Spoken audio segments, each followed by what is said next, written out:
AEW Dynamite just became the big show. We are live, man.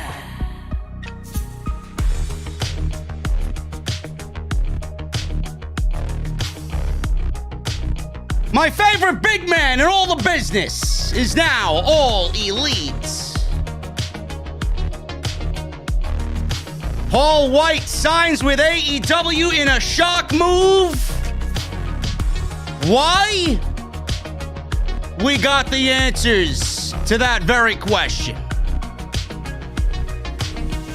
Rey Fenix and Lance Archer in the main event tonight to qualify for the Face of the Revolution ladder match at the pay-per-view. But why did Lance Archer and Rey Fenix have to qualify, but everybody else in the match did not?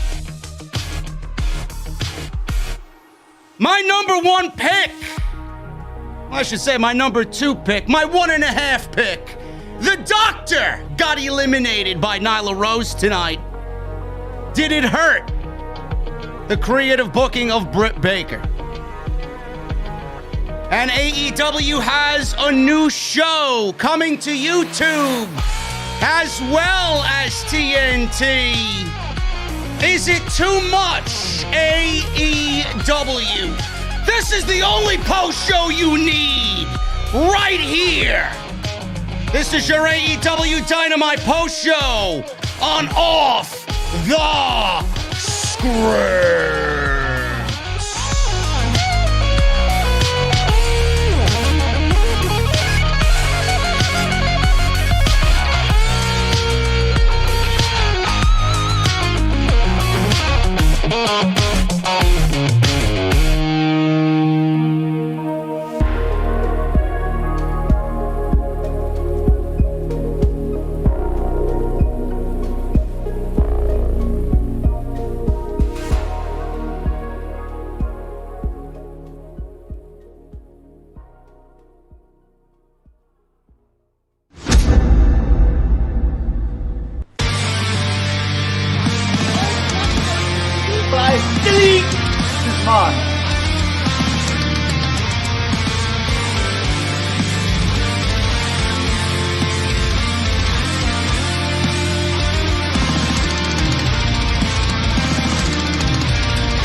What is going on, guys? Thank you so very much for joining us right here on Off the Script. This is your AEW Dynamite post show right here on Off the Script. It is February 24th, 2021. I am joined by my very, very, very good friend, Heel Jesse, but I don't think he's much of a heel anymore because apparently with the list of people that block me on social media, I may be the biggest heel in this motherfucker, man. Jesse looks like a lightweight next to me.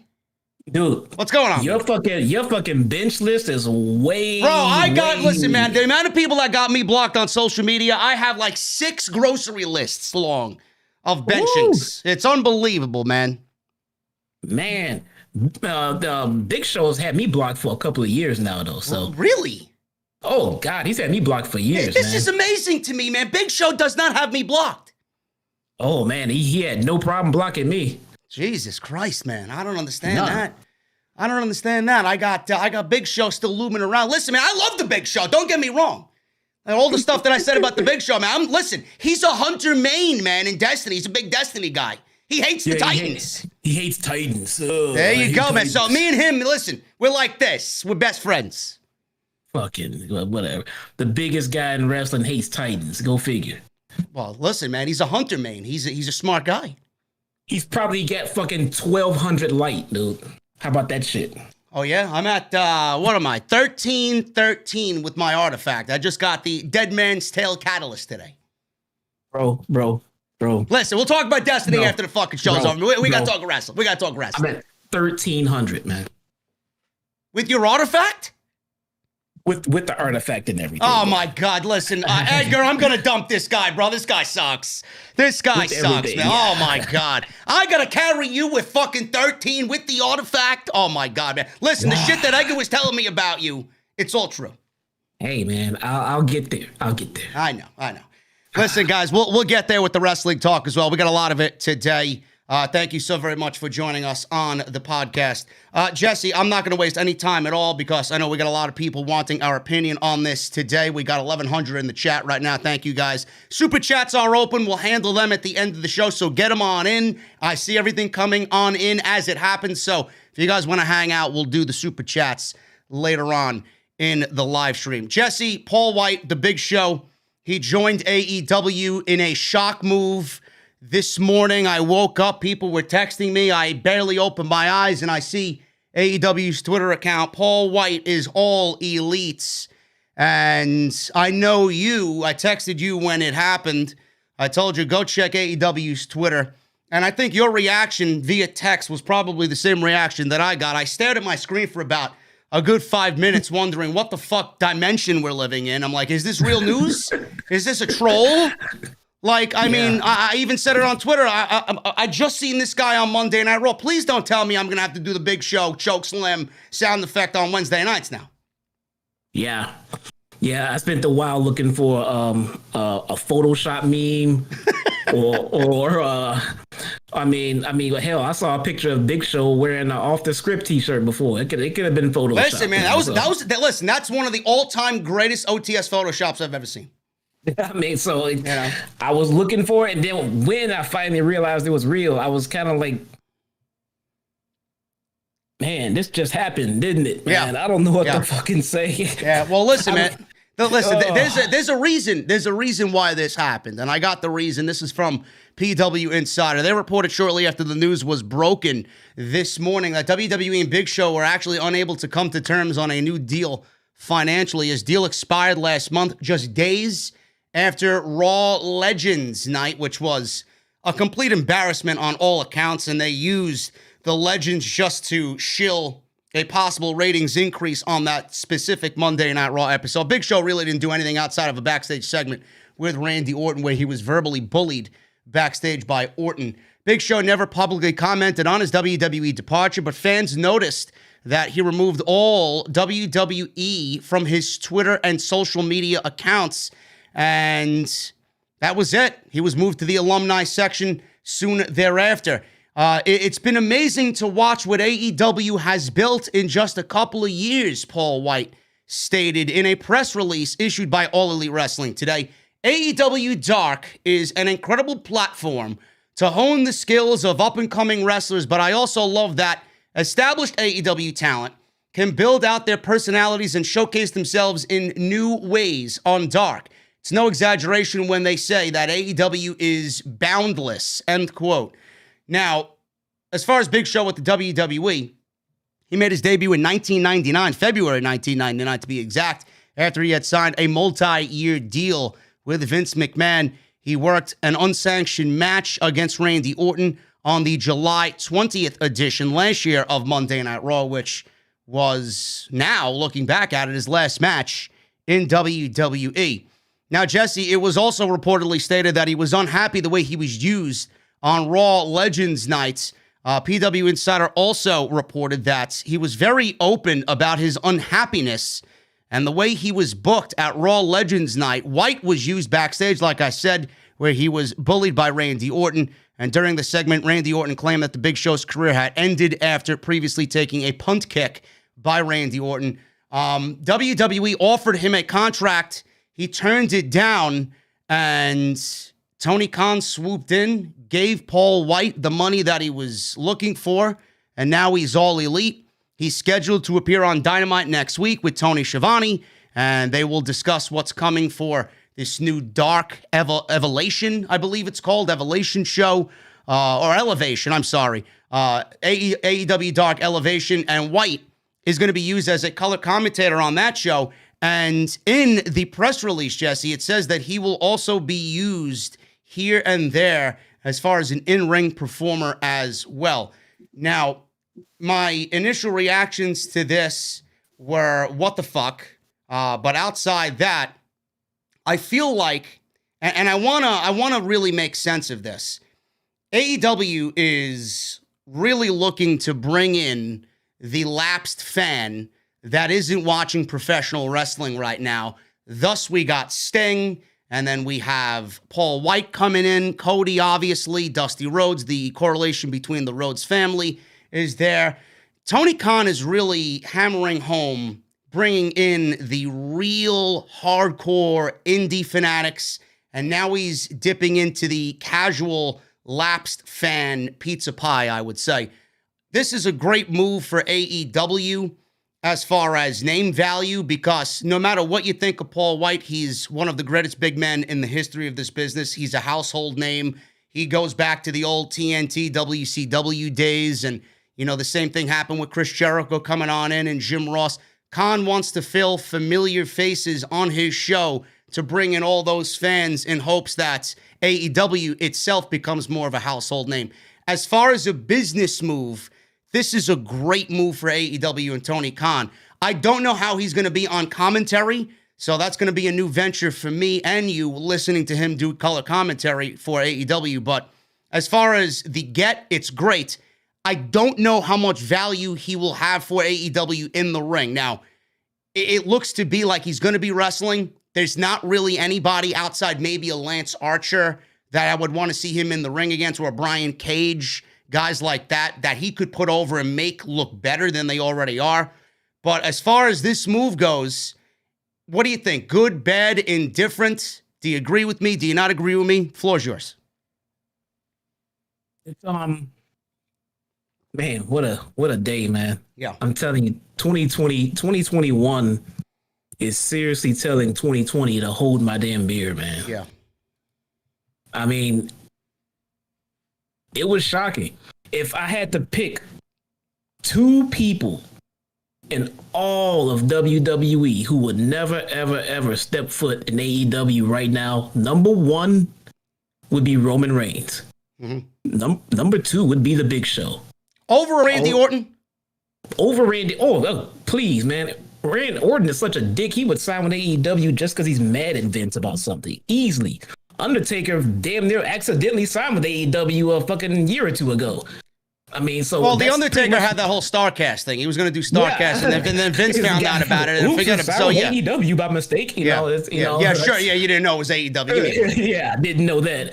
So, other than Roman Reigns, look, I don't know, maybe a lot of people here don't know, but I may have said a few of unkind things about The Big Show back in the day. So, that being said, I can't see anybody treated overall any kinder than Paul Wight has been treated by Vince McMahon.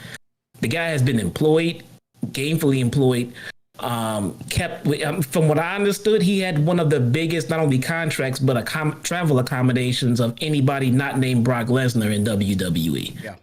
He was severely taken care of. He was pampered even when he couldn't work or didn't want to work or couldn't work. They took care of him. They sent him to get better. They gave this guy everything he needed. There was literally no reason for Big Show to leave WWE as far as the fans can see. So him popping up over there, I thought it was a rib. I thought Tony Khan broke down the gates to WWE and there was an invasion from WWE. I didn't know what the fuck was going on, but now that it's all settled in, overall this was a good move for AEW. Look, this is gonna sound weird. I don't like it. On the surface, listen, man. I don't like it either, because I mean, you know, I've said some unfavorable things against Big Show as well in my time doing this podcast thing. I just don't see the value that he brings to the ring, or what value is left in him being an in-ring performer. You know, God forbid he's coming in and WWE let this guy go. They don't want to pay him because they're thinking the same way that we are. Yet Tony Khan has got, oh yeah, man, I'm going to do Big Show versus Shaquille O'Neal on television sometime this year. I mean, that's the last fucking thing that I want to see. Yeah, man. I'm not going to enjoy this. I'm not at all. But I will say this. I mean, you guys are going to be kind of shocked about this. I'm interested to see where he goes as far as color commentary. I think there could be something there. especially by the fact of them openly and upfront telling us that he has an active competitor's contract at the same time. Now, I just hope that they keep him behind the desk 95% of the time. Yeah. And when he's in the ring, I pretty much, you know who I want to see him against? Marco Stunt. Hey man, fuck that. I want to see him and Marco Stunt or Jungle Boy. Listen. But you are correct. 95% of the time, he should be behind that desk. The only time that I want to see him in a ring is on a very, very, very rare occasion where it makes sense. And the story builds to it. Where his value is going to come in.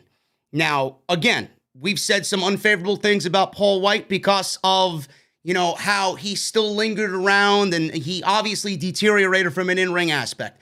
I'm not even talking about that now. We're talking about Paul Wight at this stage of his career. Color commentator, I'm going to be very interested to see what he brings to the table because I always said in everything, not even pro wrestling related, you could be an MLB player, you could be NHL, NBA. If you are a pro wrestler, and I said this about Samoa Joe, I want that type of guy behind the desk because he knows better 4, 5, 6 moves ahead about what's going on to tell you the better story. So I like that kind of aspect just coming from a pro wrestler being at the commentary desk with Tony Schiavone. But Jesse, where his value is going to come in, where you have a Lance Archer or a Brian Cage or a Luchasaurus or a Wardlow, these young guys that are being groomed, his value is going to come in as a coach or a producer to tell them and mold them and teach them on how to be a big man. Because a lot of these guys, they all are working the same style. But Paul Wight coming on in, he's going to teach them the do's and don'ts of working the big man style so that maybe they could differentiate themselves from each other because they all look the same and they're all doing the same shit. Yeah. And that will definitely come up because they have a lot of big men that can definitely use some of his experience in the ring and in backstage. I think this opens another door for AEW. And I kind of mentioned this to you earlier in a text. AEW's been here for a little bit now. And to us, it's just one of those things where we want to see our favorite wrestlers go to AEW because we like AEW and we like our favorite wrestlers. But to the wrestlers, to the talent, it's not just as simple as, hey, let's go over there. It's my family lives here. I make this much money here. And who's to say this company is going to be around? How do I know they can be trusted? I have guaranteed money here. Somebody like the Big Show, we rag on him a lot, but I don't know if you guys have paid attention to Twitter lately, but the Big Show is extremely respected backstage and in the wrestling industry. Extremely. So he has a lot of friends who will take his word as gospel if he says, hey guys, it's all good over here. It's safe here. It's good here. They treat us nice here. If you're on the fence. Now, am I saying that Big Show's going to go over there and recruit? No, please don't start that one. But if, and that's a light if, because it's probably a guarantee, but to anybody who's on the fence and thinking about it and not sure about jumping to AEW and they would like a little bit of a assurance policy, Big Show is that kind of catalyst. Jericho is also that kind. Big Show is someone who's been around in this business, in these two major companies now for the last 20 some odd years. If he goes over there and he says, hey, feel comfortable. If you want, come on over.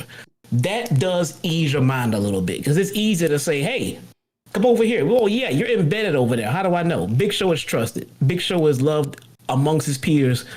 So he can sway people to come over if they were already on the fence. Listen, this is absolutely, I agree with you 1,000%. This is going to sway people from WWE who are frustrated, who are looking to make more money, who are frustrated creatively to come on in. This is going to open a door.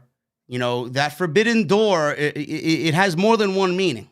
And this, it might not be, it may very well be. I think this personally is a part of that forbidden door mentality by Tony Khan. Like you said, Big Show is a very respected individual. He was with Vince McMahon since 1999. He spent most of his fucking career with the WWE. Him going over there And the reason was, according to Mike Johnson, I don't have any reason to believe that Mike Johnson's bullshitting. He was creatively frustrated with the way he was used.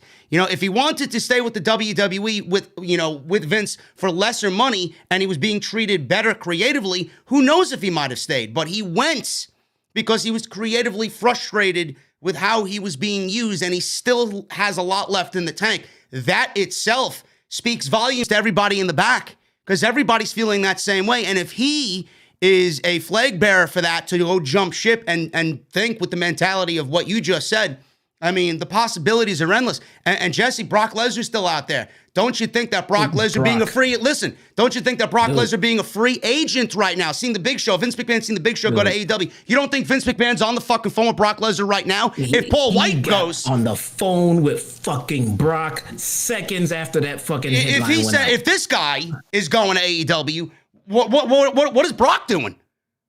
Holy shit. Brock's going to be, this is going to net Brock Lesnar more money than he could ever imagine. Ever. I'm starting to take Tony Khan's words seriously and literally. Everybody should. He had big things. Big fucking things. Cody's on the Big Show. Yeah. Well, guess what?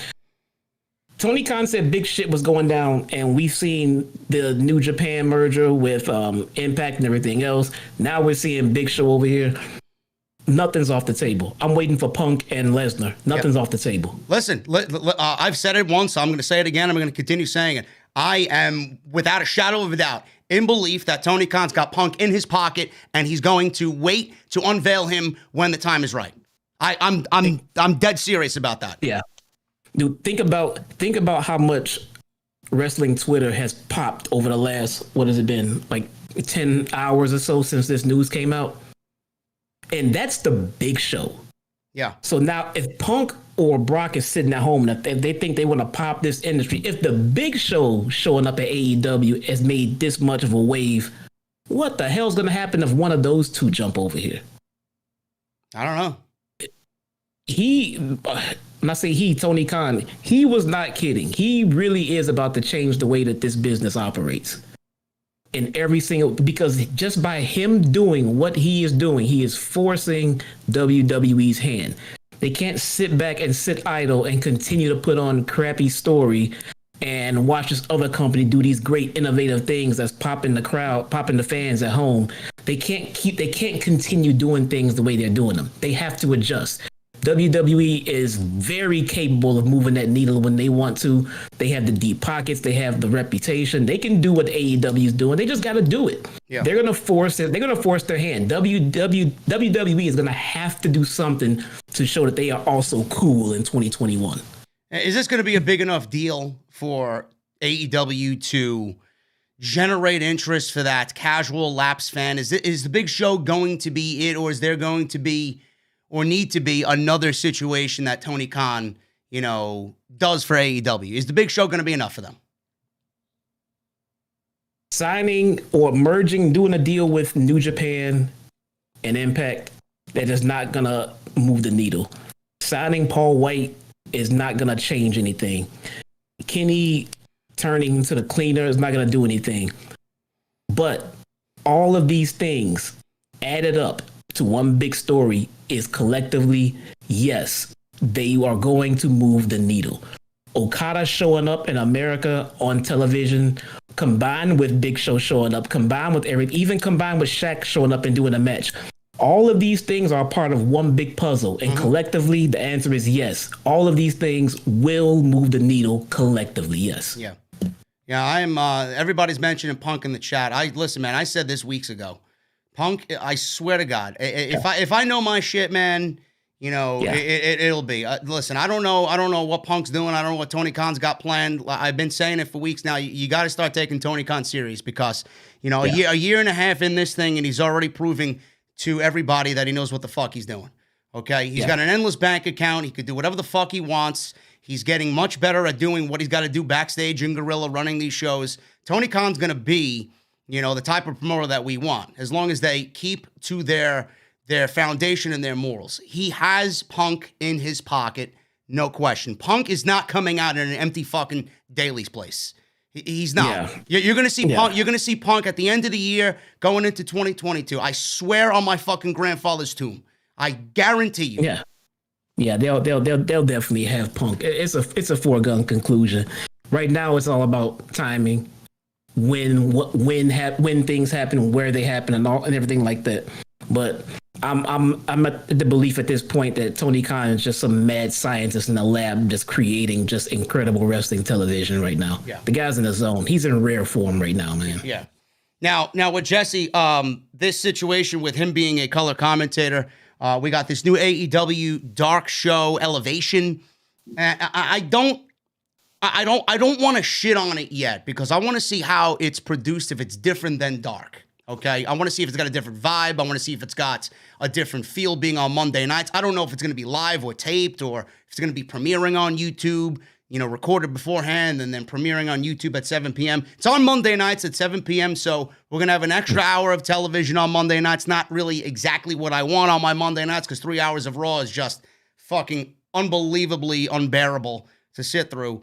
But is AEW venturing... And we still have another show on TNT yet to be announced. I'm still saying Saturday night, like the old WCW Saturday nights. Is AEW venturing into the too much AEW, waters? Because this is the one thing I shit on WWE for. It's always quantity over quality with those fucking people. And now AEW is going to have a 1 hour show here. I believe a 1 hour show. We don't really know the specifics on it. It could be 1 hour, it could be 2 hours. I'm assuming it's going to be from 7 to 8. But even if they do 7 to 9, I think it may end up doing very well for them, because who the fuck watches Monday Night Raw nowadays? Then you got Tuesday AEW Dark. Then you got Wednesday Dynamite. And then this new show, I'm predicting it's going to be on Saturday. Is AEW right now venturing into too many hours of television? And will they pay the price for that? Are people going to get burned out? No, that sounds kind of fucking stupid, to be honest.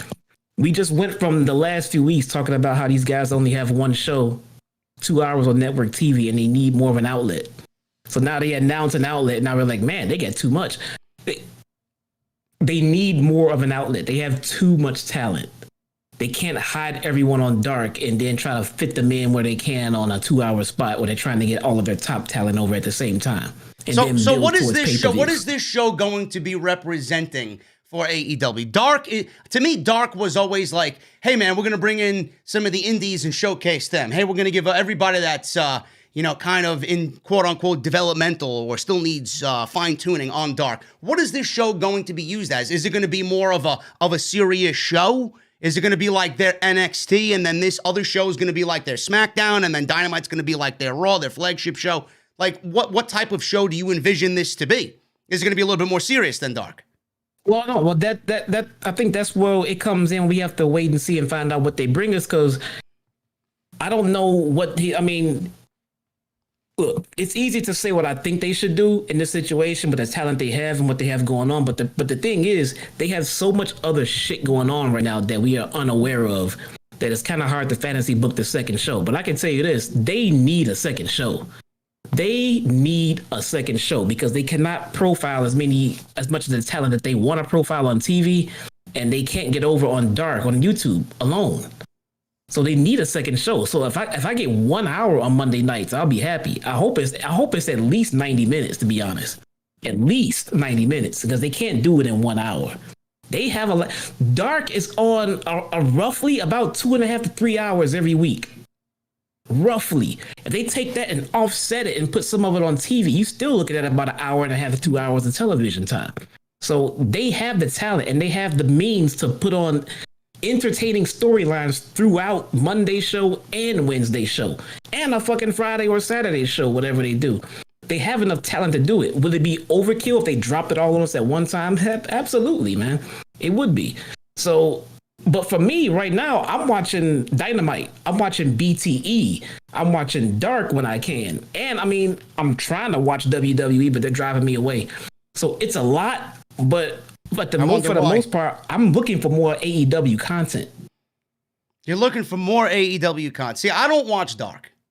Yeah, I don't watch Dark. So to me, to watch this show on Monday night, it may be more refreshing than if I was watching AEW Dark as well. But I for some reason, I get what you're saying, but back to back nights of AEW, it's a lot to undertake every single week. And again, we don't know where this other show on TNT is going because Tony Khan says there's another show coming. We don't know if it's going to be on Saturday night. I'm just predicting because they got an old school, Cody's got an old school mentality about him. So I would assume it would be like their version of WCW Saturday night. It could be their version of WCW Thunder. They could easily be on Thursday. We don't know. Yeah. Impact occupies Tuesday. Nobody's on Thursday. Who's on Thursday? We could have 4 straight days in the week for AEW television. And that could be their Thursday show on TNT, could be 2 hours, and it could be their version of SmackDown. Isn't Thursday the NWA show? Are they still around? They're still their titles are still floating around. Whatever, man. Whenever they come back, Thursday was their night. Nick Aldis is holding a belt that's fucking completely worthless, man. So give it a minute. Give it a minute. The Forbidden Door. I know. But Thursday, it's either Thursday or Saturday to me. Friday. Fuck Friday. I mean, I hope he slowly just invades into WWE's rating bracket. The same thing that Vince did with Dynamite with NXT. That's why he put the show on Monday. Who put you think Tony Khan is trying to bleed into Monday Night Raw with this show? It's only 1 hour though. Now. We don't know how it's going to be portrayed. Like it needs to be different than Dark. They need to establish a time slot right now. That's all they need to do. Well, I'm just thinking it needs to be different than Dark because all these fucking shows look the same working out of the same goddamn place. Well, first off, you don't watch Dark, so don't tell me how it is. So, I know how it is. I watched it once. I don't need to watch it again. I will watch it once. So with Dark, see, the thing about Dark, I can kind of watch it every week without having to sit and watch it. You sit and watch Dynamite and these other shows. You got to sit and pay attention to what's going on. You can just kind of just pass by the TV, see who's in the ring, and keep going about your evening. You don't have to sit and invest the whole 2 or 3 hours in the Dark. You just need to know who's in the ring, who they're pushing, who won, and carry on about the fucking day. But it's entertaining to see who's coming up, who's getting the push and who's not. That's what I like about Dark. So if that comes to network TV, no, you're right. That platform is not going to get over on national television. They got to up the game a little bit. Nobody wants to sit and watch indie talent and get over on TV. So that's not going to work. No. Well, listen, it's exciting. I will say it's exciting. I'm going to be checking it out. I want to see how Big Show is, and I think he's going to thrive in that role. Having Tony, what do you think of Tony Schiavone doing this show on top of doing, the Dynamite shows on Wednesday? Is it something that you were hoping for? Maybe somebody different in that spot with the Big Show and not Tony Schiavone? Tony is the lead voice of AEW, and I have no problem with that. Well, me neither. He is their Michael Cole. But listen, if we have another show coming, it can't be Tony Schiavone. Well, yeah, but the same time, anytime WWE launched a new show, they put their best team in front. They put Michael Cole front and center. Yeah. That could be what we're getting now. We're going to get Schiavone to start the show off, get Paul Wight on his feet, get him moving, and maybe it continues. Who knows? They do have Excalibur who can go run a show with Paul Wight. Miro, fingers crossed. Fucking fingers crossed, man. If they get Miro, it's a done deal. That's what I'm hoping for this other TNT show that they got coming. Miro needs to be on Tony Khan's payroll. Man. That's what's going to take it to the next level. That's what's going to get people to fucking tune in. To hear his voice on that, man, that adds a level of legitimacy that not many of the talent could really bring to the fucking table. Yeah. In a way, the Paul Wight investment's already paying off, man. I mean, the wheels are spinning. People are talking about AEW. It's the talk of the town right now, and he hasn't even done anything. Yeah, he hasn't even done anything. So it's already starting to pay dividends. And again, if they're getting this kind of reaction from the wrestling community for Big Show, what happens when names much bigger than him and much more active than him start coming in? I think 2021 is probably going to be one of the most memorable years for pro wrestling in a long time. Well, this is going to be a foundation year for AEW the way things are going. This is going to be their biggest year, coincidentally, in the middle of a pandemic still, their biggest year ever. Yeah. Everything that they promised is coming to light in this year. It is. It was kind of weird because we used to getting Vince McMahon to come out once in the blue moon into the ring and say, we got news that's going to shake the foundation to its core. Yeah. And then it's like, we get Triple H versus the fucking Miz or something, So when Tony Khan came out and said, this is going to change the landscape of wrestling, we all got that, okay, let's whatever. Let's see what it is. When was now that you mentioned, when was the last time they mentioned that something was going to shake the foundation to its core? The draft? Let's see. Yeah, the last draft. Yeah, oh my God. Yeah, Monday Night Raw is so much different than what we remember it being, right? Give me a break. The superstar shakeup. Yeah. Oh my God, man. The only thing that was shaking up is my fucking bowel movements. Give me a fucking break watching this goddamn show. Yeah. We're used to being given that, that precursor, and then what we get, we're at the end of it, like, where's the rest of it? Yeah. So we were kind of, I don't want to say expecting that, but if we would have been let down by what Tony had planned for us, it wouldn't have been the first time. So when these little things started to happen, we did kind of like, oh, that is supposed to shake the ground, oh, this was, okay, wait, this guy is fucking shaking the ground to his fucking core now. He's adding layers upon layers of what he said.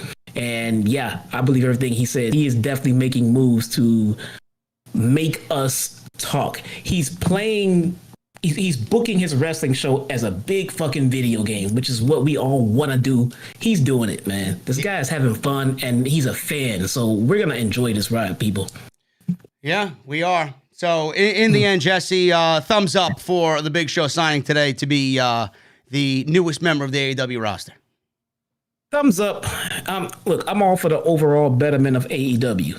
I mean, me personally, I would kick him to the curb and he would never show his face on TV. But if you want me to be on board with something that will make the company better overall and for the long term, this is a fantastic move for AEW. There you go, folks. Big Show, Paul Wight signing with AEW.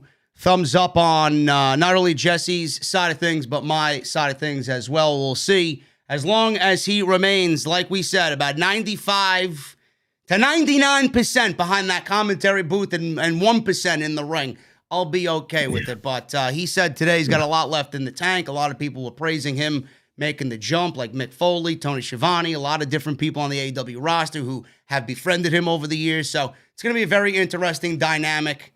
And I just hope, because one of the things, Jesse, just to finally close out this Big Show thing, one of the things that I've seen on social media today from, obviously unintelligent people and, trolls and whatnot, the big discussion against AEW from all the haters on Twitter was, is AEW becoming a WWE landfill? Are they hiring all the rejects? Are they becoming WWE light? Do you get that feeling at all, or are just people talking out their ass? No, I refuse to get that feeling, because if you really think about it, you got to think about it. How can you sit and complain that WWE is underusing talent? Now, let's start there. If you don't think that WWE is underusing talent, then I'm done having this discussion with anybody who thinks that. So going forward from there, since we agree that WWE is severely underusing its talent, why would you get pissed when this said underused talent is going somewhere where they will be used? It makes zero sense. I want to see what these people can do when they have the creative freedom to do what they have envisioned for their characters. And going to AEW can give us just that. Now, if they go over there and they still suck, I have no problem saying, hey, they just sucked. But chances are they can go over there and do better, no matter if it's a lot better or a little bit better, but they'll do better than what they did over in AEW, over in WWE. Listen, Jesse, and for everybody that said this, I look at them and there's a reason why I'm very egotistical about what I do here, because I always have a level head when it comes to this type of thing. My rebuttal to these people would be, look up and down the WWE roster. When was the last time they created a homegrown top-level guy? Roman Reigns, right? Roman Reigns, homegrown, and John Cena before that. That's it. Yeah. You look up and down that WWE roster. what does it embody? It is 85 to 90%, probably more than that, of every single major independent promotion that they fucking killed off in the last 6 to 7 years. They don't have anybody that they've homegrown in WWE. Everybody in NXT, everybody on the main roster was once upon a time your favorite independent wrestler. So when people say that about AEW, why don't you go fucking look at WWE's roster and then say to yourself what Jesse just said? How many times does WWE go out and get somebody just for the sake of having them to keep them away from an AEW and bury them because, you know, you once upon a time loved what they did and they just don't cut it. WWE gets off on that type of power. You thought so high of Ricochet, I'm using as an example. Yeah. And look at him now. He doesn't cut it in the WWE. Yet if Ricochet was a free agent and he went over to AEW, the guy would be in fucking world title matches with Kenny Omega in about a year's time. Give me a break. He'd be a megastar. He'd be a fucking megastar. He'd be a megastar. I mean, they don't, not only do they not make stars, they kill stars. They kill stars and they bury their own fucking show. They bury NXT. They get fucking pleasure burying NXT. Yeah. Oh, they made Braun Strowman. Who? Yeah, it's... Oh, the guy that wears the gloves that cuts the wood for Beaver Fuck in production, right? Yeah. They made Braun. I don't know whether I'm watching a fucking Discovery Channel special with this guy doing mining expeditions or I'm watching somebody that loves to be a pro wrestler.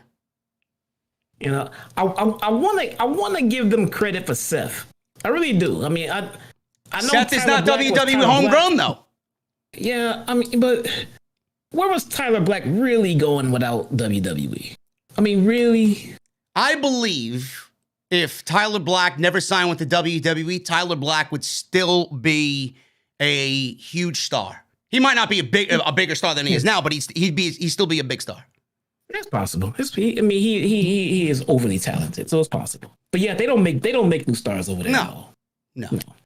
People saying, Vandelli in the chat, Baron Corbin is homegrown, Big E is homegrown, so is Kofi and Edge. Edge is 48 years old. Kofi Kingston, I mean, he's been there for what, 17 years? I guess, you know. Baron Corbin, he sucks. And Big E, I love Big E. But yeah, but that's a handful of guys, Vandelli. You know, I'm talking about the rest of the fucking roster. I would give them the New Day until New Day said that WWE basically gave up on them and they had to regenerate their own career, you know, and come up with their own idea. They were pretty much dead in the water. They said it themselves on the table for 3 splash. They were dead in the water and they came up with this gimmick. It took off and then WWE embraced them and everything else. I mean, but they didn't really make the New Day. New Day kind of made themselves. I mean, I guess the two biggest superstars as far as the females go in WWE, Sasha and Charlotte, they're homegrown, I would say, right? They definitely made a Sasha. They made a Charlotte. They made a Becky. Yep, they made a Bayley. They did make a lot of the women over there. Yep. That they did do. Yeah, and then when they caught on, then they bought their way to the best women's division in the world. So, yeah, I mean, it started with that. It started with those 4. Yeah, they were all products of WWE, but then it led to WWE opening their wallet wide with an unlimited budget to bring in every woman possible to fit their narrative and, again, you know, buy their way to the top. Bray Wyatt, I'll give them Wyndham Rotunda too. They stuck through a lot with Bray Wyatt because he was very rough around the edges and green in NXT. I mean, he was out of shape, way out of shape. He was green in every aspect, and from where he started as Husky Harris to where he sits now, I would give them credit for a homegrown talent in Bray Wyatt. Yeah, but again, you know, it goes down to it that it's very few and far between, and about 90% of that roster is all independently bought. So when someone wants to bring that to the discussion, AEW Light or WWE Light is AEW, or they're buying WWE rejects. I mean, give me a fucking break. You guys clearly are one-sided in the discussion, and you don't use your brain to work both sides of the story, and you want to be WWE pro and then all shit on AEW. So go fuck yourself. You guys don't know what you're talking about. But I just wanted to bring that to the discussion because I seen it on social media. Yeah, don't bet it. But guys, that is the Big Show talk. We are going to move on with the rest of the show. We got a Dynamite show that was very good tonight to go over. I got some other news as well on the exploding barbed wire death match and why it became a thing. So we'll go over that. I got some women's division news and notes. Anna Jay injured. I got news on Serena Deeb as well.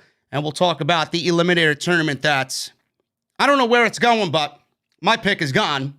Dr. Britt Baker is gone, so we will talk about that a little bit later. But again, guys, I want to thank you very much for joining us on the live stream tonight. We are 1,600 deep in the chat, so thank you guys for hanging out and waiting for our big show talk tonight on the podcast. 557 likes. Let's try for 1,000, guys. I think it's possible. Let's try for 1,000 on the live stream before we get out of here. Super chats are open. Get them on in. We'll hang out at the end of the show.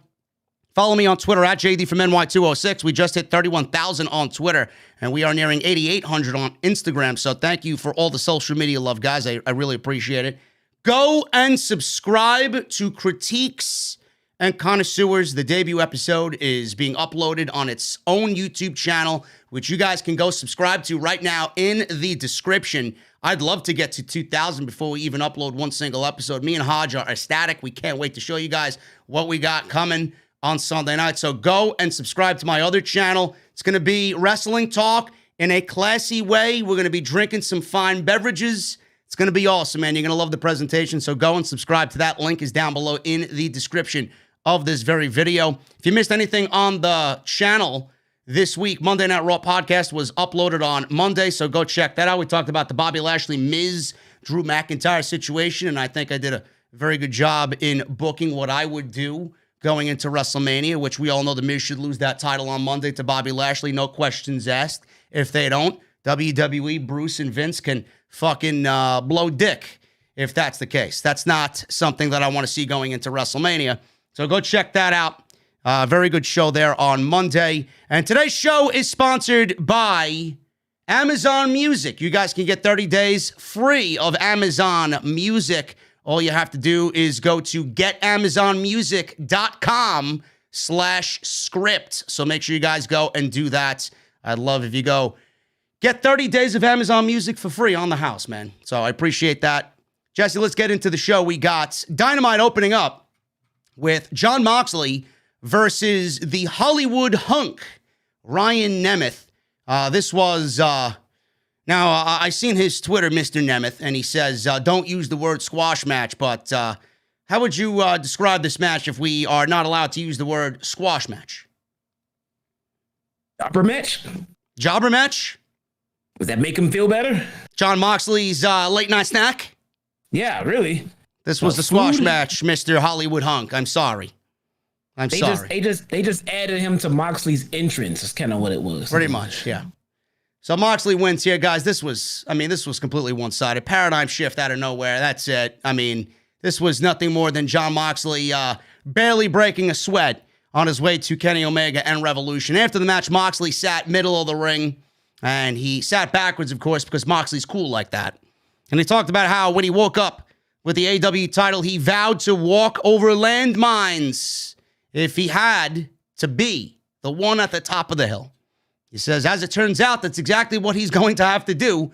He asked what images come to mind when you hear the words exploding barbed wire deathmatch.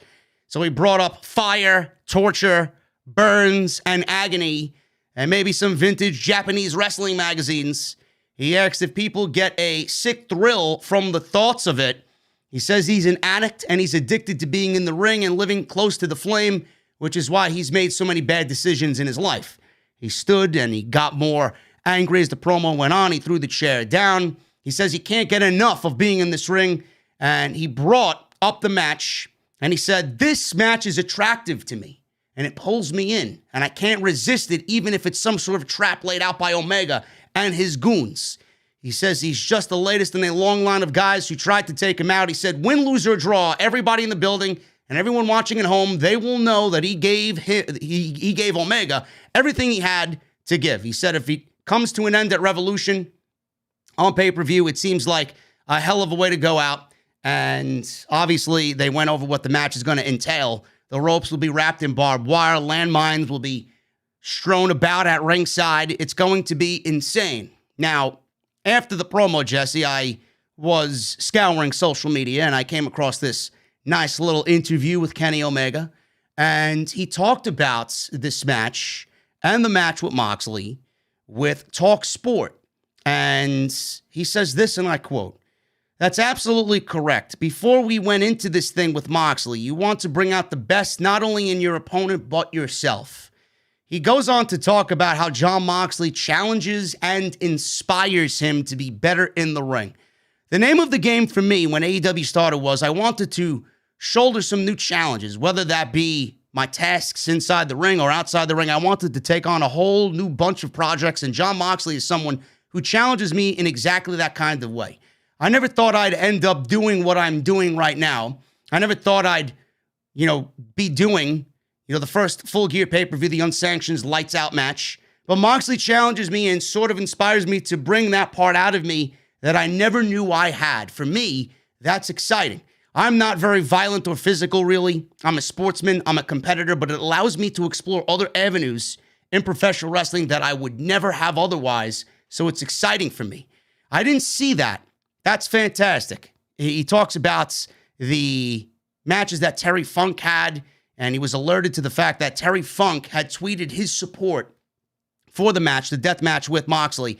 And Omega says, I didn't see that tweet. So that's fantastic. There's a lot of war veterans of this match. And of course, AEW is going to go about it in its own unique way. But the basic principles stay the same. There will be sharp objects. There will be pyrotechnics. And there's no two ways about it. It's going to be brutal. And then he talks about the creative process behind this match, Jesse. And Omega opened up on how Moxley is pushing him in this type of match. As much as this is about bringing out another layer of Kenny Omega, I hope it brings out the best in Jon Moxley too. I want to see that real violent side of Moxley. I only ever knew Dean Ambrose. So I've only seen what they showed me on their television program. I don't know about the CZW Jon Moxley. I never saw any of that stuff. And I got a little taste of it at Full Gear when we were in the ring about how his mind works and about what he's willing to put himself through. But I kind of want to push the envelope further. I want to see more. I want to see that version of Moxley, and I want to see what put him on the map originally, and I want to see if I could keep up with that, said Omega, end quote. And this is what I said last week, Jesse. Omega and Moxley having this barbed wire death match, this exploding death match, it's going to go and show everybody that Omega doesn't need to do this, but the type of guy that he is, he wants to do it because not only is he at the top of the game normally at what he does, he wants to be known in every facet of pro wrestling as the guy that did it all and did it better than anybody. I love that about Omega. And the fact that he said this about Moxley doesn't surprise me at all. No, it doesn't, man. Remember when they had Dean going out there and had a Bane mask on and everything else? And wearing the fucking leather, not the leather jacket, the fucking fur coat with the chain. Yeah. And you can kind of look and see just how just uninspired and how happy he was. And you could say stuff like, man, I could see Dean Ambrose over in AEW putting on 5-star matches with Kenny Omega. It's here, and they have nothing but their own creativity between them. I think these guys are trying to give us AEW's signature match. AEW's Undertaker versus Mick Foley Hell in a Cell match. Yeah. I think these guys are looking for that staple match with that huge fucking viral moment. And they're looking for a moment like that to put under AEW's umbrella. And this match could be it. We can see spots like that in this match because we have not seen an exploding barbed wire match anywhere near the States in forever. So anything we've seen in the past is not going to be something that's going to be the same as 2021 current day. So this is pretty much the new bar for said match. Because I could be wrong, but I don't think they're going to be able to do a match the way they used to do them back in the 80s and 90s. No. I mean, they're going to try. They're going to try. And the reason why I love this so much is, I love the fact that Omega came out and said that Moxley makes him better, and he wants to see that version of John Moxley. He wants to push himself. He inspires. Omega does Moxley. I love that stuff. I love reading that stuff. And I watched the Sasha documentary, and watching her last night talk about everything in the women's division and how much of a fan she comes off and how important everything is to her, and she wants everything to be of the utmost importance. I love that type of stuff. I love seeing their reactions to this. So whether it's Sasha or Omega, I love when someone talks about, going out there and having their opponent push them to be better than what they are, especially in this aspect of a barbed wire death match. He doesn't have to do that, but he's going to do it anyway because he wants to show everybody. And I know their last match at Full Gear, that unsanctioned lights out match, got everybody talking. It was a very 50-50 split decision. You either loved it or you hated it. But I loved it because I love what both men did. They pushed their boundaries. I loved it also for the fact that a lot of fucking, pussies out there on social media were thrown off by it. They didn't like it. It didn't fit their narrative, whatever the case may be. This is going to be so much more worse than what they did at Full Gear, and I can't wait to see the fucking reaction. And I love the fact that you could watch pussy-ass WWE. You're not going to get this type of shit over there. And Tony Khan came out and said in an interview, I believe he was with Alvarez and Meltzer, he's been wanting to do this type of match in AEW for forever, since they fucking started. And he's got the two proponents in Omega and Moxley to bring out his vision. I mean, what the fuck is Tony Khan thinking about doing this type of match? What type of mentality does he have going into this? It's going to be great because we love everything involved here and the guys involved, but it's also going to be great, Jesse, for AEW, because no matter how fucking brutal or, turned off people are, it's going to get people talking about AEW, and that's the most important aspect to Tony Khan in this thing. It is. Tony came out and answered Wrestle Talk in a tweet that they did tonight. Wrestle Talk said that this match was Tony Khan's vision or something like that. He quickly responded and said, this match is 100% Kenny Omega's idea. Really? He came out and he gave credit where the credit was due. He said this was Kenny Omega's idea. This is in Wrestle Talk's timeline tonight. And so right off the bat is that there's no more discrepancy on where this came from. He said this is Kenny Omega's vision and his idea, and he wanted to do it with John Moxley, and it's gonna be awesome, man. It's gonna be great. Well, listen, it's gonna make for another memory in AEW's 2021 for sure. I can't fucking wait to see what they got planned at Revolution. World title on the line, guys. No matter if you love it or hate it, it's going to get everybody to tune in to Dynamite. No question. We got Team Taz, Jesse, Ricky Starks, and Brian Cage against the Varsity Blondes, Griff Garrison and Brian Pillman Jr. The Varsity Blondes continue to impress me on a weekly basis. I just feel, I know you are a big fan of the Varsity Blondes as well. We'll get to Team Taz and what happened with Sting in a little bit, but I don't know if you feel the same way I do about the Varsity Blondes. I think Griff Garrison has come very far in how he has, I guess, projected himself from the early stages to where he is now. He looks like he's getting much better week by week. I see it, and I know a lot of people see it as well. Brian Pillman Jr., I wasn't a big fan of him before he joined AEW, but the more I see him and the more I see him team with Griff Garrison, I think I'm falling in love with this duo. What do they need? Do they need anything to round themselves out as a real, true tag team? Because when they come out, I feel like they're just missing one more proponent. I don't know if it's like something to do with their attire or new theme music to really fit them, but do you think they need anything else, or are they good to go right now and just continue on the path that they're on? No. I don't even did I even text you that tonight? Because I was thinking about it, man. But no, you didn't. You didn't. No, all you said was that you're a bigger fan of them every single week. Yeah, dude. So Pillman Jr., I remember when he started, man, he was extremely green and just not working for me. And after a few matches in a few weeks, he's made it up to the level for me where I'm interested to see how he continues to grow and get better. Because when he started off, I had zero interest in seeing where this guy went. None. For me now, Brian Pillman Jr. is definitely growing. He's getting better. And I kind of want to see where he goes from there. Griff Garrison is another fucking story, man. They have a blue chipper in this guy. Griff Garrison is a winner. He is also very charismatic. So to answer your question, what do they need? I think they need a microphone. get them a microphone and put it in the hands of Griff Garrison. Pillman Jr. is not good on the mic. Keep the mic away from him. Griff Garrison is extremely charismatic, and you can see that on BTE that I watch every week. A few weeks ago, he's not there. He's not on there every week with mic time, but a few times here and there, he's had access to a microphone, and the guy is charismatic. He is not just a boring carbon copy of a wrestler. The guy has charisma. So get him a microphone, get them an established gimmick as far as heel or baby face, and let them go. Right now, they're the high-flying baby faces. I will continue down the road of the high-flying baby faces and let the crowd continue to fall in love with them a little bit more. And then I'll turn them heel by sometime this summer.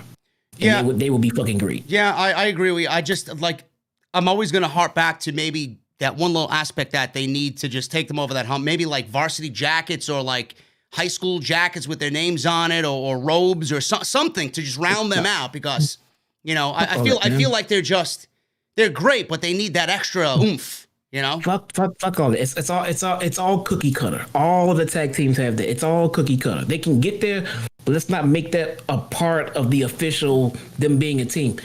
Continue the way they are and just get some edge behind them. They just need a little bit of attitude behind them right now. And Griff Garrison has that. He has that edge. He has that charisma to speak on behalf of the team like that. They just got to give that guy a microphone and let him go. I don't know how comfortable he will be, but I believe once he gets in that comfort zone, Griff Garrison as the mouthpiece of the team, they can develop what you're saying, the music and the outfits. They can develop that later, but it's not what's holding them back. They just need a microphone, or if not, someone to speak for them. That's all. Yeah. No, I hear you. I think you're right. I'm thinking a little bit too far down the line, because I am a big fan of them and I want to see them mold into a real top level tier tag team on AEW Dynamite for sure. Like those guys. I'm liking those guys. Team Taz, they were through the commercial here in control.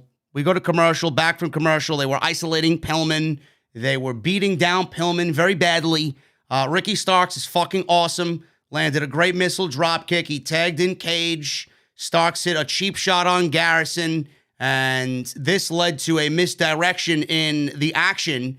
And Garrison got the hot tag. Garrison ran wild.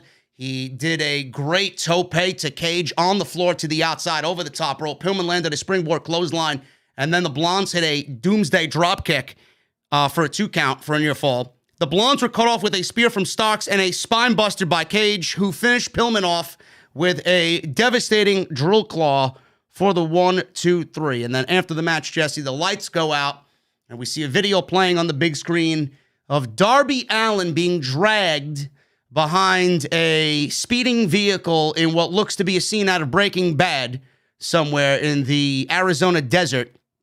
And from the body bag emerged Darby Allin with the TNT Championship. Sting's music then played. He made his entrance with said body bag, but in the body bag was not Darby Allin. He opened the body bag, and inside was Taz's son, Hook. And Taz was conveniently on commentary, throwing a shit fit on commentary. Sting then pointed at the rafters after he unzipped the body bag, and Darby Allin, in a fucking awesome spot, zip-lined from the rafters of Daly's Place all the way into the ring, a la Shawn Michaels when he wrestled Bret Hart in the Iron Man match at WrestleMania. Into the ring, he beat down Cage and Starks with his skateboard, and Sting, Jesse, he was in action. He threw some kicks, he threw some punches, he did a fucking Stinger splash, and a Scorpion Death drop to Brian Cage. They stood tall after taking out Team Taz. I loved this, and I'll give you the moment to talk your piece on this, but I love this. And Sting, Jesse, for the little bit of offense that Sting got, it's not much, but A, I'm excited about the tag team match more than I've been in this entire feud, and B, the little bit of offense that Sting gave us tonight, he looked fucking good. He did. It might not be much, but he looked good. Yeah. You know what? I mean, everybody's waiting for me to sit here and shit on Sting. Everybody's waiting for the fucking heel to come out of Jesse because we're talking about Sting. Fuck Sting. You guys think I don't like Sting? I have nothing against Sting. I just don't think he was booked and reintroduced in the right way. But nonetheless, this is the best Sting has looked in AEW. This is the best that Sting has looked since he has come back to pro wrestling, including WWE. He looked good. He didn't say anything, but he did what he needed to do when he needed to do it. It wasn't boring. It was different. Darby was used in the... Dude, you know, in the last 24 hours, Tony Khan has taken Vince McMahon's Big Show and his HBK zipline spot. Yeah. If you want to go that far and really deep dive into it, yeah, I guess so. He's really just putting the boots to Vince right now. He's just trying to make him mad. But I liked how they portrayed Sting in this manner, because Darby was the star. Darby was the guy drug out. Darby was the guy thought to be in the bag until it finds out he was Sting that murdered Hook. And then here comes Darby in the crossing the fucking zip line. And I mean, this was all Darby with Sting backing him up. This seems to be an awesome way to use Sting, you know, and as opposed to just coming out and standing there and looking around and waving a bat, not telling us what's really happening. I mean, they used him in a meaningful way, and it was a fantastic spot. It made Darby look great, Sting look great. I liked this way. I liked how they used Sting here. You know, I don't see why it took us 97 weeks to get to this point, but we got here. So all we need now is an awesome tag match, which I'm expecting to be an awesome tag match, to be honest. By the way, I don't see how this match cannot be anything less than awesome. But it's not about that, so guys. For me, it was just about the build. I mean, I'm not a hypocrite when I say I'm tired of part timers and old guys coming back and taking spots. That is AEW is not the exception to the rule. So Sting just coming back and just being here on TV and for no good reason, no explanation of what's going on was kind of triggering me. But using him like this, thank you. That's what I want to see. What about the tag team match at Revolution? I know a lot of people have insinuated that it's going to be a cinematic match. After Sting was cleared to be a part of the AEW roster for in-ring competition, and after seeing tonight, do you still think that it's going to lean towards being more cinematic, or are we actually getting a real tag team match with these four guys going out there beating the shit out of each other on March 7th? I'd be disappointed if it was a cinematic match. Me too. Because, yeah, I mean, to me, it seems like they're clearly just doing the cinematic match just to hide Sting's inabilities. Yeah. Which is not fair to the other three guys in the fucking match. But the bells and whistles of a street fight are going to hide his age anyway. So, I mean, right. I would rather see it in real time, and I want to see it there. I don't want to see them go the extra mile to even hide his lack of ability at this age even further. Yeah, no, they have all the makings to just go full fucking mayhem. You get the four in the ring, you get the rest of the team Taz, you get Hook out there. It's about time for us to see Hook go out there and get his ass kicked in the match. He can get involved and everything else. So I'm looking forward to a live match. Cinematic match would kind of be a turn off. Not saying that I won't like it regardless, but I just think our live match is going to be better. Yeah, absolutely agree. And I thought Sting looked fucking awesome in this segment. Really good stuff there for both of these guys heading into that tag team match Revolution. Speaking of tag team matches, Jesse, we got another one signed for Revolution. It will be Kip Sabian with Penelope Ford and Miro going up against Orange Cassidy and Chucky T at Revolution. Schiavone interviewed all three of these guys, Sabian, well, not the two guys and Sabian's wife, Ford, about the wedding. Sabian was mad that this interview was even taking place because Orange Cassidy and Chuck Taylor ruined their entire wedding. Miro says he wanted to wrestle Cassidy, but Chuck is a different story. He said that Charles can come back to him and be his butler, but the interview was interrupted, and Schiavone was handed a note asking if Miro and Sabian would wrestle them at Revolution. Miro said it was childish and challenged Charles to be a man before chewing up the notes. So that tag team match is made. I don't know where that match will sit at the pay-per-view. Sounds like a pre-show match to me. Yeah, I don't give a shit, man. Me neither. Just move on from this fucking Chuck Miro shit. Get Miro out of this garbage and make Miro into a monster like we all know he is. Yeah. Jake Hager defeated Brandon Cutler here. This was pretty much just to build towards the Bucks Jericho MJF match at Revolution. This is really, I know who Brandon Cutler is. I'm familiar with Brandon Cutler, but Jesse, why, and I know you watch Being the Elite, why should I care about Brandon Cutler, who is clearly playing Kratos, the God of War? His story is all being told on BTE. Now look, I'm not sitting there saying if you watch BTE you'll be sitting there like a Brandon Cutler mark, but you won't be sitting there wondering why he's on TV. They actually go through everything as far as to how he got his match. The Bucks came out and thanked him and everything else for coming out and getting his back in the beatdown last week. You know, when the Good Brothers and Kenny were kind of dragging their feet. So they rewarded him with a TV match. Okay. See? Well, there you go. It's simple enough to tell. Yeah. I mean, the little stuff like that would be the dot connections on BTE. Brandon Cutler story. They're also progressing the Matt Hardy private party story on BTE every week. That's actually a good storyline to follow on BTE. They progressed that quite a lot on BTE, but everybody has a reason as to why they're on TV. And if they don't show it on a Dynamite itself, it's probably on Dark or BTE. So I didn't mind it. I mean, he's not there very long. I like Cutler's interest.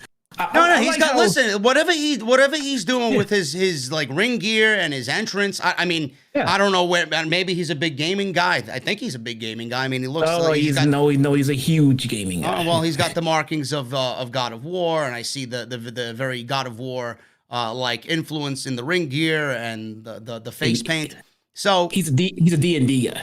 Okay, well, that I'm not surprised by, but I mean, he's got a very good look. It's just, again, I got to keep up on BTE like you do.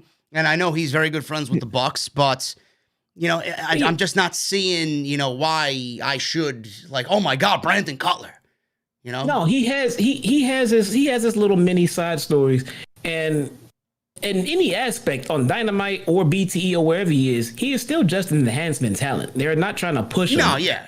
But he has his little side stories to his jobber matches, which I can appreciate. So it's not like okay, get him out of the way. No, I see how this match played out. Now I'm going to watch BTE next week and see what came from it. It's a little bit. Everything that happens in the ring has a purpose, whether it's huge or small, as opposed to just that person's in the ring. Okay, for what reason? No, we don't care. So I can appreciate that. So if Cutler comes out and puts, Archer over or whatever, or who fuck did he wrestle? Hager. Yeah. If he comes over to he's Swagger. They call him Jack Swagger on BTE. It's fucking hilarious. Well, I'm not surprised by that either. So if he comes out and puts Swagger over for a few minutes, whatever, man. It don't happen every week. And they are throwing him a bone because the guy's running around the fucking country with a camera filming BTE every week. So. Well, he got a match out of it, like you said, on Dynamite. Jake Hager gave him a German suplex, big boots, Hager bomb. Hager wouldn't cover Mr. Cutler here because he felt like he had it in the bag. Cutler landed a comeback, couple of kicks, sent Hager to the floor. Followed up with a great-looking tope suicida and a tope con hero over the top rope. Hager caught him on a springboard upon re-entry with a power slam. He then flattened Cutler with a running lariat and a quick 1-2-3. Hager did not come out with the inner circle, but Santana, Ortiz, and Wardlow ran out after the match. They beat Cutler down. The Young Bucks came out. They made the save. They chased off the inner circle, grabbed the microphone. Matt got on the microphone and said that they didn't have to wait till Revolution. Let's do this thing right now. They demanded MJF and Jericho come out to the ring right now. So Jericho's music hit, and it was all a troll. They appeared on the big video board. It was revealed that they had attacked Papa Buck in the back, the father of Matt and Nick Jackson. Papa Buck was in the back. So MJF and Jericho beat the shit out of Papa Buck. He was all bloodied and busted open. They threw him into the production truck that was backstage. He had blood on his hand. He got thrown into the production truck. He had a big red blood mark go across the production truck. They really amped this thing up like they beat him up. Jericho said they better call a doctor and they'd see the Bucks at Revolution. Come clean your trash up, they said. The Bucks ran to the back to try to make the save. MJF and Jericho hopped in a limousine. Matt tried to chase down the limousine, but they sped off, and that was pretty much it. What do you think of this backstage segment, Jesse, with Papa Buck? Does Papa Buck add to this situation? Will he get his revenge at Revolution? Talk to me. Love it, man. They killed Dad, man. I'm not surprised that MJF does anything, man. MJF just does what the fuck he wants. Just give him whatever he wants. Who does that? MJF does. Because he's a fucking dick, and I love it. I love it. Fucking great.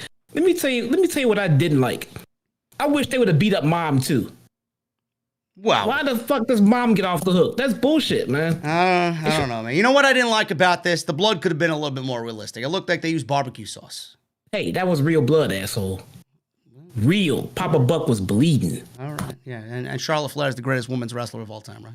Hey, you said it, not me. No, I'm just using it in. No, never mind. Yeah. Never mind. But this was awesome. I'm looking forward to this tag team match at Revolution. Not because of the caliber of match. The match is going to be good. But I'm looking to see what comes of this Sammy Guevara situation. He's that third wheel here. We don't know where his allegiances lie. We don't know if he's really gone from the inner circle, if it's a troll. Yet a lot of people are insinuating that him and MJF are in cahoots. We don't know. They're in cahoots. We don't know. That is the word for the day, man. It is definitely some cahooting going on there. Well, I got some cahoots. Sammy Guevara was actually supposed to be doing something for Impact Wrestling, and we talked about this last week. We got a little bit more clarity on it. Apparently, according to Sammy Guevara, he's got no backstage heat. And I'm under the assumption that he doesn't really have any backstage heat. But according to Sean Ross Sapp and Fightful Select, Guevara was not slated to be a part of Decay on Impact Wrestling like everybody was originally reporting. Black Taurus did a fill-in for a few of the things that they had planned for Sammy Guevara for Decay. It was not a part of the plan for Guevara to join the stable of Decay. It is reported that both AEW and Impact sides have denied that was the case. One source in Impact stated that they weren't sure of the plans for Sammy outside of the idea that he'd wrestle Ace Austin at some point, but another with knowledge of the situation vehemently denied any plans for Sammy to be a part of Decay. So Sammy walked out of AEW after quitting, quote-unquote, the Inner Circle, so we'll see what happens next if it happens at Revolution. I also read a report that Sammy wanted to, or at least pitched. It might have been him or Jericho. I don't remember what I read, but it was pitched somewhere along the lines where Sammy would win the Impact X Division title. I don't know if that's true or not, but I think at the end of the day, Jesse, I think Guevara's in the clear here. I don't think he's got any backstage heat. I'm glad he didn't join the Decay stable. That would have been awful. It doesn't really fit who Sammy Guevara is. But I think this was made into a bigger situation than it really was. It probably was. And the reason it was is because it's thought that Sammy is already dealing with the heat about him and Sasha and everything else. So it was probably reported in the vein of, oh, here we go, strike number 2, type deal. But yeah, I'm with you. I don't think there's any real heat there. I mean, look, Sammy is a good guy. I mean, from all accounts and from what I can tell, he's a good guy. He's a very apologetic for the mistakes he make, and he's a very, very young up and coming talent. There's no reason to try to look for shit to bury the guy on. Just let the man work. Yeah. Moving on, guys, we got Adam Hangman Page and Isaiah Cassidy. Cassidy with Matt Hardy, and the Hybrid 2 came out. That's Jack Evans and Angelico coming out as further backup to Matt Hardy, Big Money Matt. Isaiah Cassidy really, really surprised me here. He worked a very good singles match with Adam Page. And that just goes to show you a couple of things. A, how good Adam Page is. And working with somebody like Page, it's going to make Cassidy better. And I was really surprised by how great Cassidy worked with Page here. What'd you think, Jesse? I was not shocked by anything in this match. Isaiah Cassidy and Hangman Page did what Cassidy and Page do. Yeah. I mean, they went out there and, they were given more time than I thought that they would get, which probably made the match that much better for me. Yep. But, I mean, I'm not going to lie. I mean, these guys went out and did what they were supposed to do. And anything less than what we got tonight would have led to a disappointment for me. Yeah. But these guys are fucking great, man. Hangman is Hangman. And I mean, I don't know if people think Cassidy is some kind of slouch because he's in a tag team, but I mean, this match was incredible. Anybody who's shocked by it does not pay enough attention to these two men. Listen, man, I've called Cassidy matches for 3 years with Hog. I know how good him and Quinn are.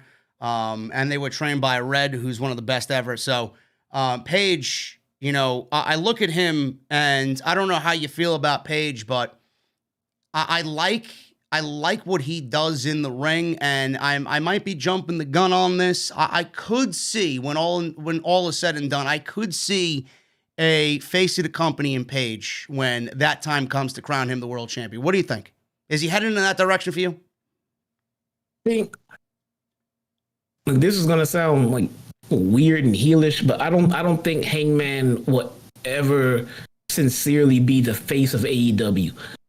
And it's not to any fault of his own. There's just so many others that are ahead of him in this company, and so many that I can't see him ever completely passing to be the top guy of the company. That's not even including anybody that might come in the future. Hangman is awesome. I can't see him passing Jon Moxley. Well, they're going to give him the ball and have him run with it. They have to. Yeah, well, that he will. He will be AEW champion. I mean, a few times, then for a good long time. But being the face of the company and AEW champion, two different things. He will be champion. So what you're saying is when Paige becomes the world champion, he's going to feel like a Drew McIntyre. See, I don't want to say Drew McIntyre, but right now I consider Jon Moxley the face of the company. He's not the AEW champion, is he? No. I mean, but he's not a schmuck. He's not like a, second hand. He's just chasing right now. Yeah.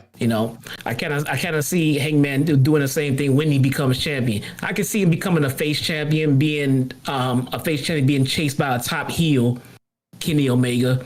Or I could see him being as a heel champion, being chased by the top babyface. But in either situation, I don't see Hangman being the legit face of the company because there's so many stars ahead of him right now in the company already. That's not even including anybody they might bring in. I don't think that puts any kind of glass ceiling or anything like that on Hangman. He is still going to be a mega star and a champion in this company for a long time to come.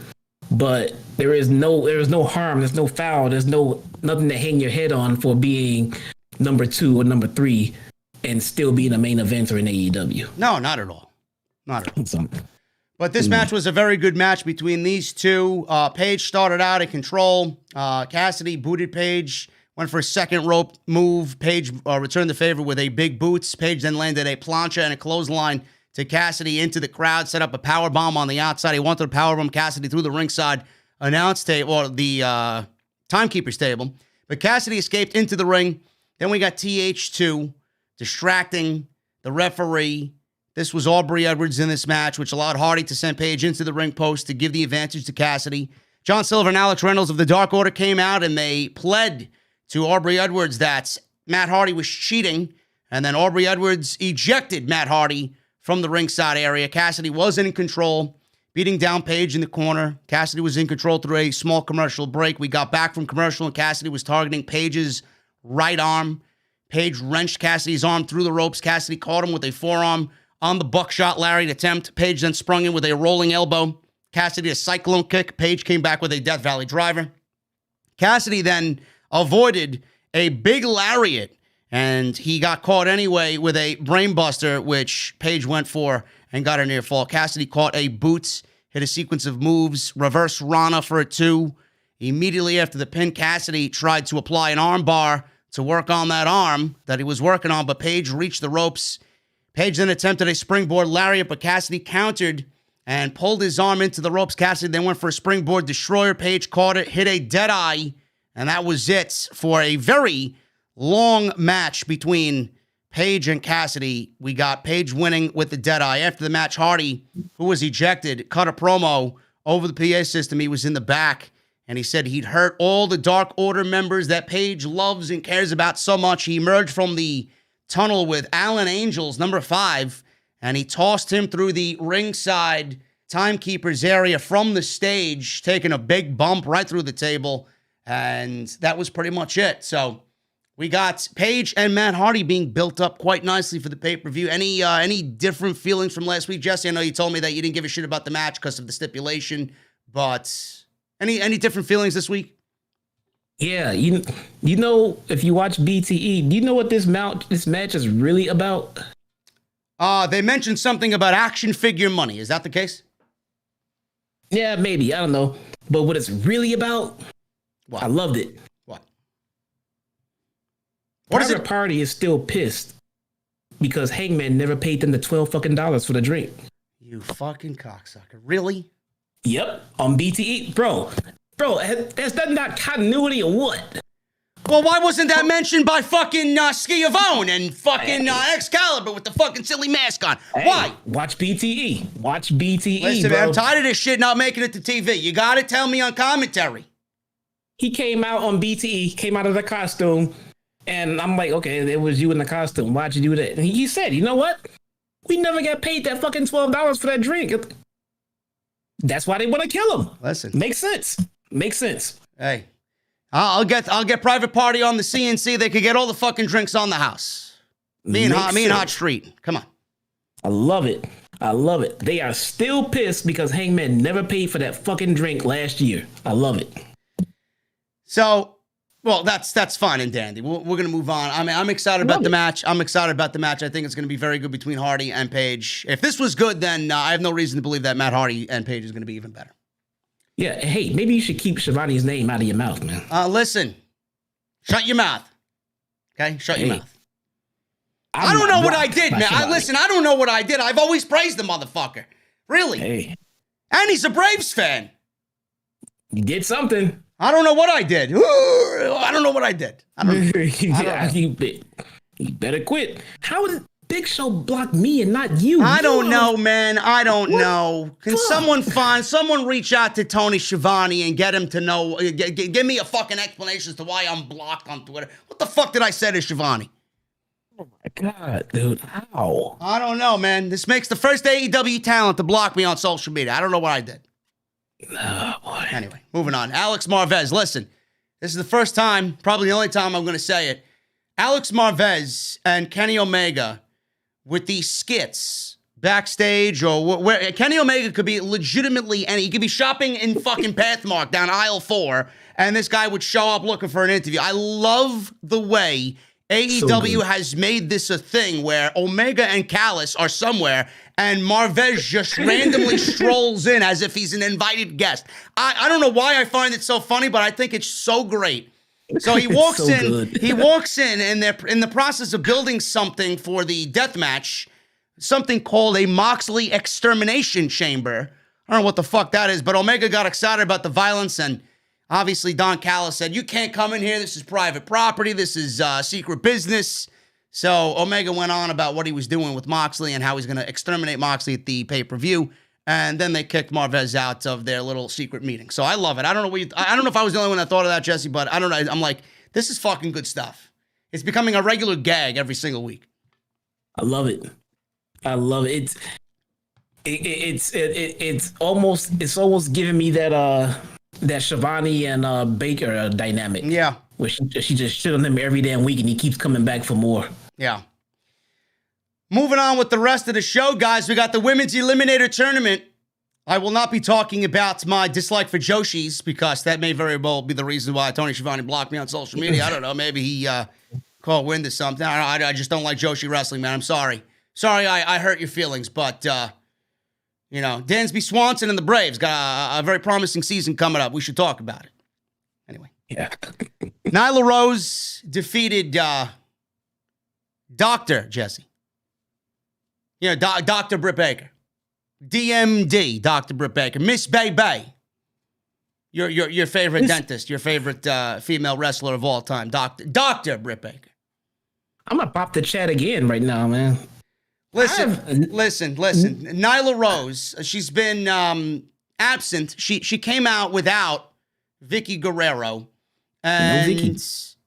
I know Nyla Rose should have won this match just based on the difference in size here, because I don't think it would be believable if Britt Baker beat Nyla Rose. Listen, I mean, Riho beat fucking Nyla Rose, so I don't even know what the fuck I'm talking about. If Riho could do it, then Britt Baker could do it. But like you said, and I agree with you 100%, Britt Baker losing this match not only stalls her momentum, but it really does undo everything you've done before this match, because Britt Baker was really put in a situation where this was her tournament. And now she's gone. Yeah. I don't get it. I don't understand the booking here. It does really, really kind of, I mean, I don't know, man. I don't get it. It would have, first of all, the match shouldn't have taken place. That match shouldn't have happened. And why would you book Britt Baker to lose after you've given her all this momentum? And like you said, to somebody who's not even involved in anything on TV. It makes zero sense. So if she's not going to win it, or at least go to the finals and make a story out of it, why is she even in the tournament? I don't know. I don't know. I'm not saying that. I mean, look, if you want to have Britt lose every damn week, whatever, won't be any skin off my nose. But you got her out here pushing her. She just beat fucking Thunder Rosa. I have no idea, man. I'm very baffled by this. I really am. I don't get it. And if she loses Nyla Rose, I even text you mid-match. I would love to see how they're gonna book their way out of a match between Britt Baker and Nyla Rose, because Baker has no business beating her. And by the way, I hate to mention this one, but Britt Baker did not look anywhere near as good as she did in her match with Thunder Rosa. Well, Nyla Rose is not better than Thunder Rosa. No. Nyla Rose is okay. I mean, she's not like, oh my God, I can't wait to watch the next Nyla Rose match, but Nyla Rose is semi-green in the ring. And Britt Baker's still learning. Yeah, Nyla Rose is fine. She's good, and she can carry herself. Thunder Rosa carried herself and Britt Baker, and I was wondering if Britt looked as good as she did because of Thunder Rosa. So like I said, I'll give her the benefit of the doubt, and let's see Brittany in her next match, and yeah. I'm kind of seeing the work Thunder Rosa did. There's no wondering here. The reason why Britt Baker looked good was because Thunder Rosa is fucking great. Yeah. For as long as she's been wrestling, was it 5-6 years? I mean, she's great at what she does. Yeah. Yeah. I mean, and look, if they knew that that match was as good as it was because of Thunder Rosa, then it would have been a good time to follow up on it. Maybe get Britt Baker in a match with someone that she is more experienced than, so it can continue to appear that she is steadily improving, because now it looks like she took a few steps back, because that match was not as good as it was last time. Well, let me ask you this. With the outcome that we've seen tonight, Nyla Rose beating Britt Baker, we'll get into the slight breakdown that I have here in my notes of what happened. Does it make the tournament, the rest of the tournament, predictable? Like, now we got Riho and Thunder Rosa, which, by the way, is happening on Sunday on Bleacher Report. I don't know why this is not happening on Dynamite, because that's going to be a killer match. I don't know why we're not seeing that live on TNT. But well, I don't think it's predictable. You think that I think Riho. I just don't see I'm going to mention WWE. Fuck WWE. I don't see Riho. I don't see AEW giving Riho her second match back in what is it? 12, 13 months? However long it was. Yeah. I don't see them booking her to lose. They can easily book her to lose by having her next feud come interfere and cost her the match. Which would be who? I don't know. Whoever the fuck they got her. Listen. Being that you mentioned that, we could very well see Britt Baker cost Thunder Rosa here. Oh God, no. What? Yeah. What? No. What? No. Baby. God damn it, man. Baby. But no, I see. I'm hoping. Here's what I'm thinking. They've already went down the road with Riho as champion, and they're going to do it again. And it's going to fail again. Riho versus Shida is the match that they're doing. And the definition of stupidity is redoing the same thing twice. And then they're going to give us a final of fucking Yushi Gamagashi or whatever the fuck her name is. I don't even know her name. Fucking going against Riho. Yeah, no, man. I've got Thunder Rosa. Thunder Rosa is the last one in this entire tournament that has any kind of momentum as far as weekly TV booking. Everybody else is just a name and a sheet. I don't know. All of them, even Nyla Rose, because outside of Vicky, she's just a name on a sheet. She hasn't done anything lately. She's been a fucking nun the last couple of weeks on BTE. There you go, a nun. Her and Vicky. Listen, man, I'm not really. This tournament is not doing AEW any favors. They're not doing themselves any favors with this tournament. No, it has no credibility whatsoever.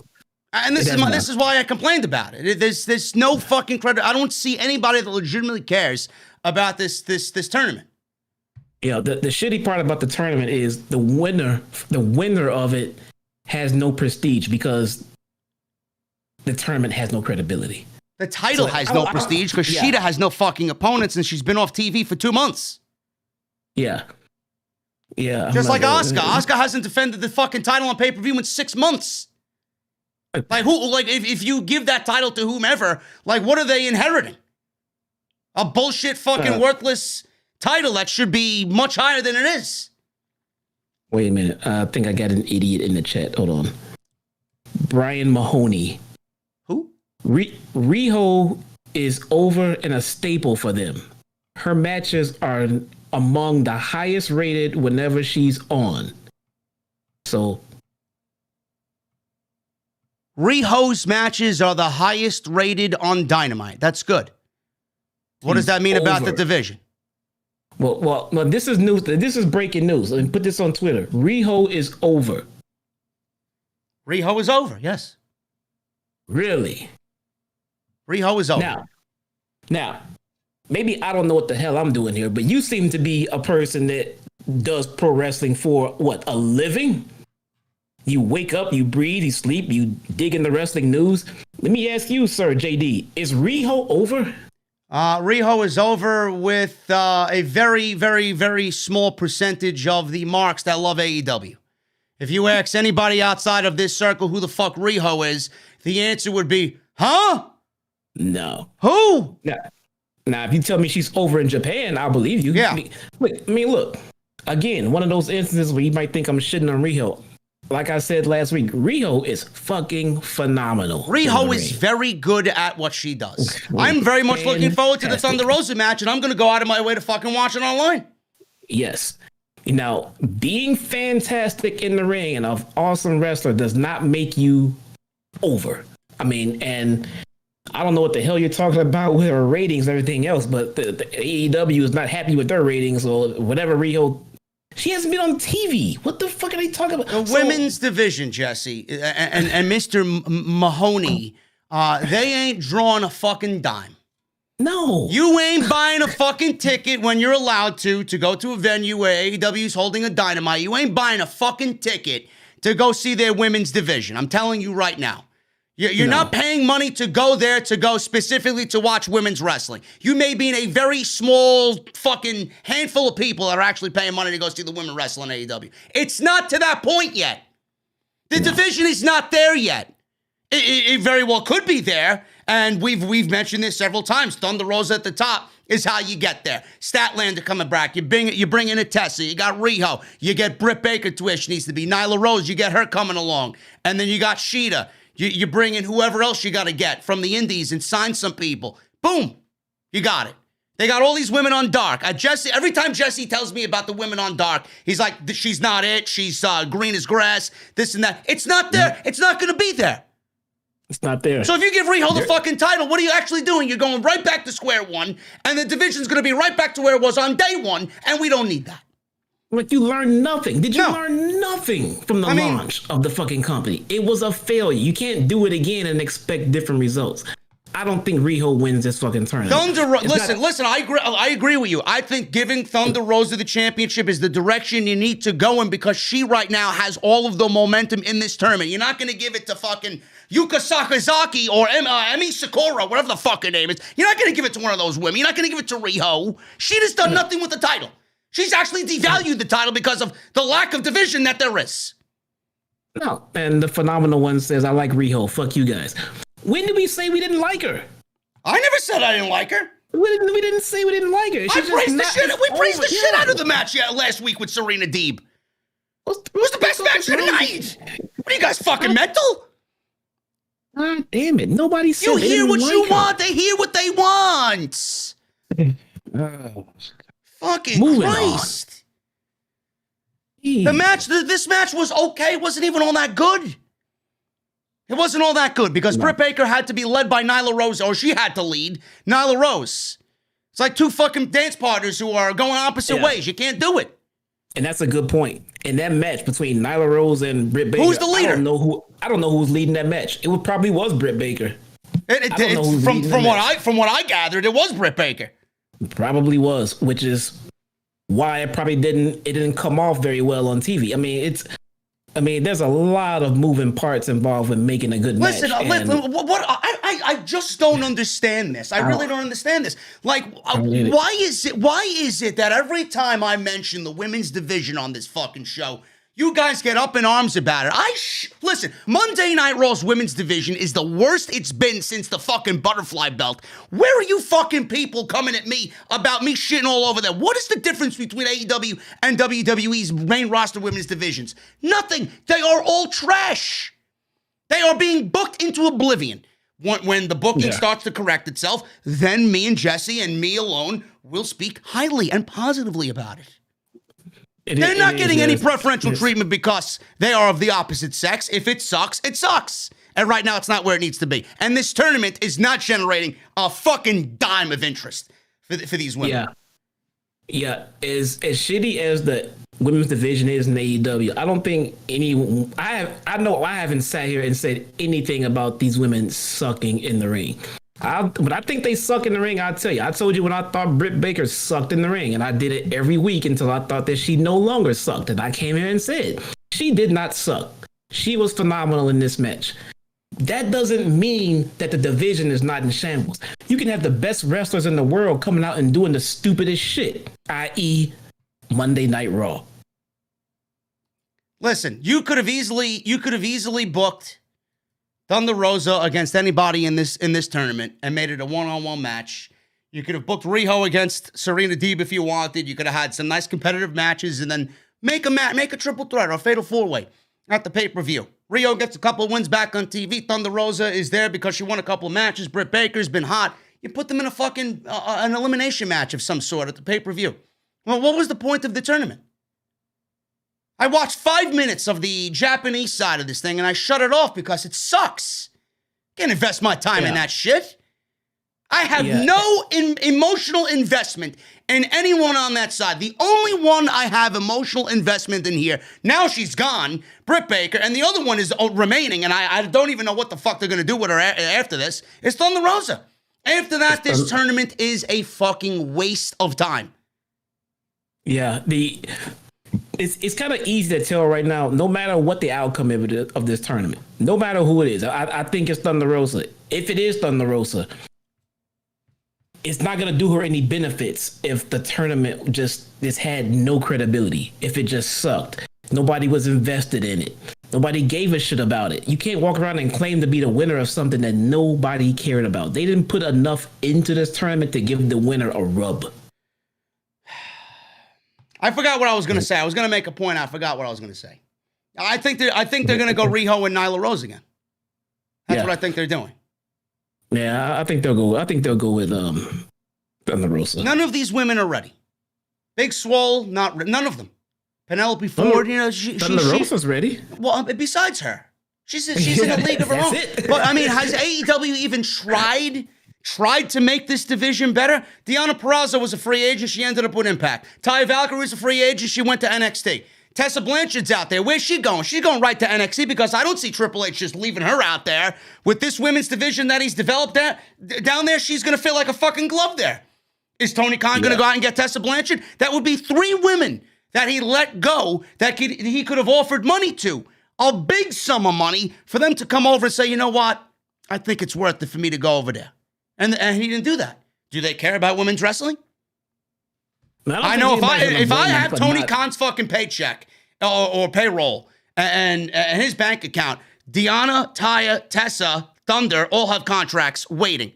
Blank checks. Give them whatever the fuck they want. I don't think anybody's gonna blink about them not offering Tessa a contract, dude. it can go either way. It's like a coin flip. I mean, it could go great. It could go really far south. And if it goes south, you've just wasted a lot of money that you invested in her already. So listen, you can pay her a lot of money to come in, and you might have to take her off TV, and you wasted your money. Wasted a breath on Tessa and agreed with what she did. Her actions were terrible. But if you're going to tell me that time does not heal all wounds, and she, listen, it may linger for her entire career. We've said this collectively, you and I, off camera, several times. But if you're going to deny that woman is not one of the best, she's fucking leaps and bounds better than fucking Charlotte Flair. If you're going to tell me she's not the best women's wrestler on the fucking face of the planet, or at least the top 3, and you're not going to go and get her, come on, dude. I think it's a risk. A risk means just that. It means it could be great or it could be terrible. I mean, but it's not a guaranteed positive investment. Whatever she's asking for, you pay it. That could be wasted money down the drain. Not just the money, but the reputation that you put into it. And if it goes south. Now, I agree with you, time heals everything, but that doesn't mean that it's a good deal to make just because time heals everything. It could be a bad investment. Maybe they're putting feelers out there. Maybe they're trying to find the best way to ease her in without all of the fanfare of the negativity. Maybe they're coming up with a better way of introducing her rather than we got her, now let's put the fires out on Twitter.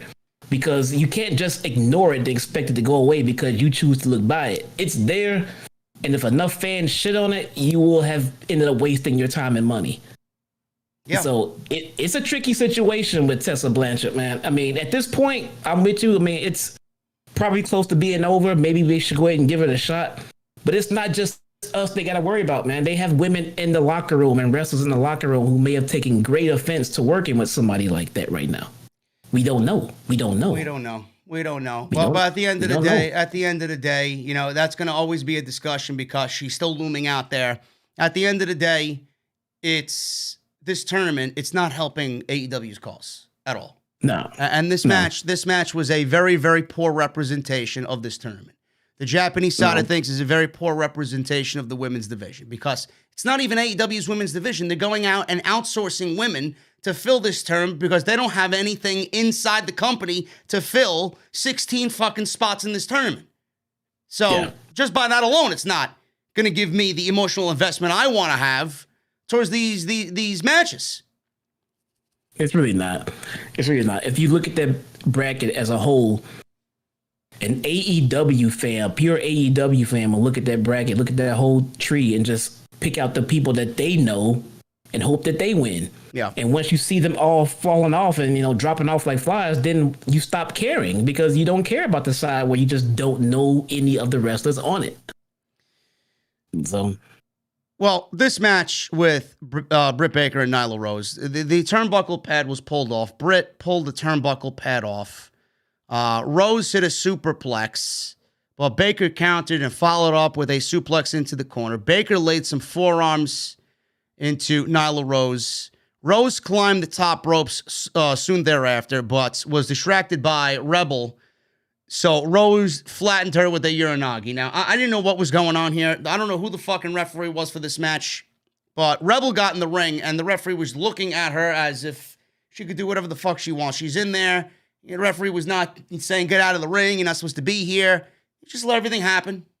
He just let her in the ring. He didn't mention anything about her being there. So this distraction with Rebel in the ring wasn't enough for Baker to take advantage as Rose delivered a neck breaker, got a 2 count. Baker booted Rose, and then she got the surgical glove from Rebel to put the lockjaw on her. She ran into a choke slam instead by Nyla Rose. Rebel entered the ring again, fell victim to a Nyla Rose cannonball, but Baker took advantage and attempted to apply the lockjaw again. Long fight here. Nyla Rose powered out with a fallaway slam. Rose was in a situation where the turnbuckle was exposed. Someone was going to go into it. In this case, it was Nyla Rose. She botched the turnbuckle shot. She missed it by a fucking country mile. So this distraction allowed Baker to roll Rose up for a 2 count. Baker then laid in some thrust kicks, 2 super kicks, which very much looked Adam Cole-esque. Hit a crucifix bomb on Nyla Rose, which looked nice for a 2 count. I thought that was it. It wasn't. Rose fought her way out of the lockjaw again. And Baker was in this thing till the end until she ate 2 beast bombs And that was it. Nyla Rose wins. She advances. The winner of Riho and Thunder Rosa gets Nyla Rose whenever. So Nyla Rose is moving on. Not really much to it. Very sloppy at some points, and we've seen better, people. We've seen better. Cody Rhodes versus Shaquille O'Neal is happening on the next week's Dynamite. This is Rhodes in Red Velvet versus Shaq and Jade Cargill. Jesse, we've seen some vignettes where Shaq was teaching or, I guess, coaching from the outside. Jade was actually in a wrestling ring doing wrestling maneuvers in slow motion. I missed that part. I actually left the room. Oh, well, there you go. There you go. You missed some bench presses and some angry stares into the camera. FTR and Tully Blanchard versus Jurassic Express. We got the AEW Women's Eliminator Tournament Finals. Paul Wight will speak.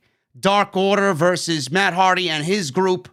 And then we got the Revolution card shaping up to be nice. Omega Moxley, Bucks, MJF, Jericho, Miro, Sabian versus Orange Cassidy, Chuck Taylor. There's a Casino Tag Team Royale. Team Taz versus Stan Darby Allin. Hangman Page versus Matt Hardy.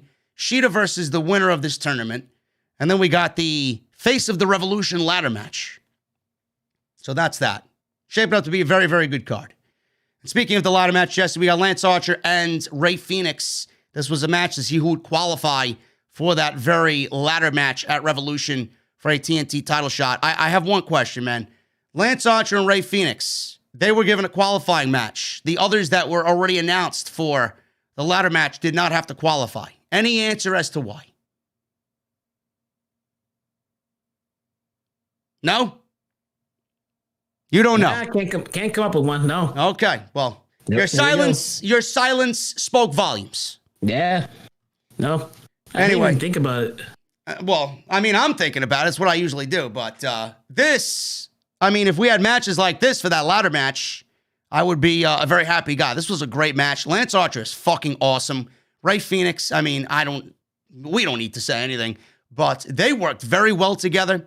And this, to me, on paper, doesn't seem like a main event match, but Tony Khan was like, listen, there's going to be some weeks where I want to see a match like this, and it's going to main event.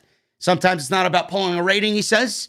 It's about what I want to see on the show, and I think these two guys deserved it. So, I like that Tony Khan is a equal opportunity lender here. So it ended up being a very good main event match.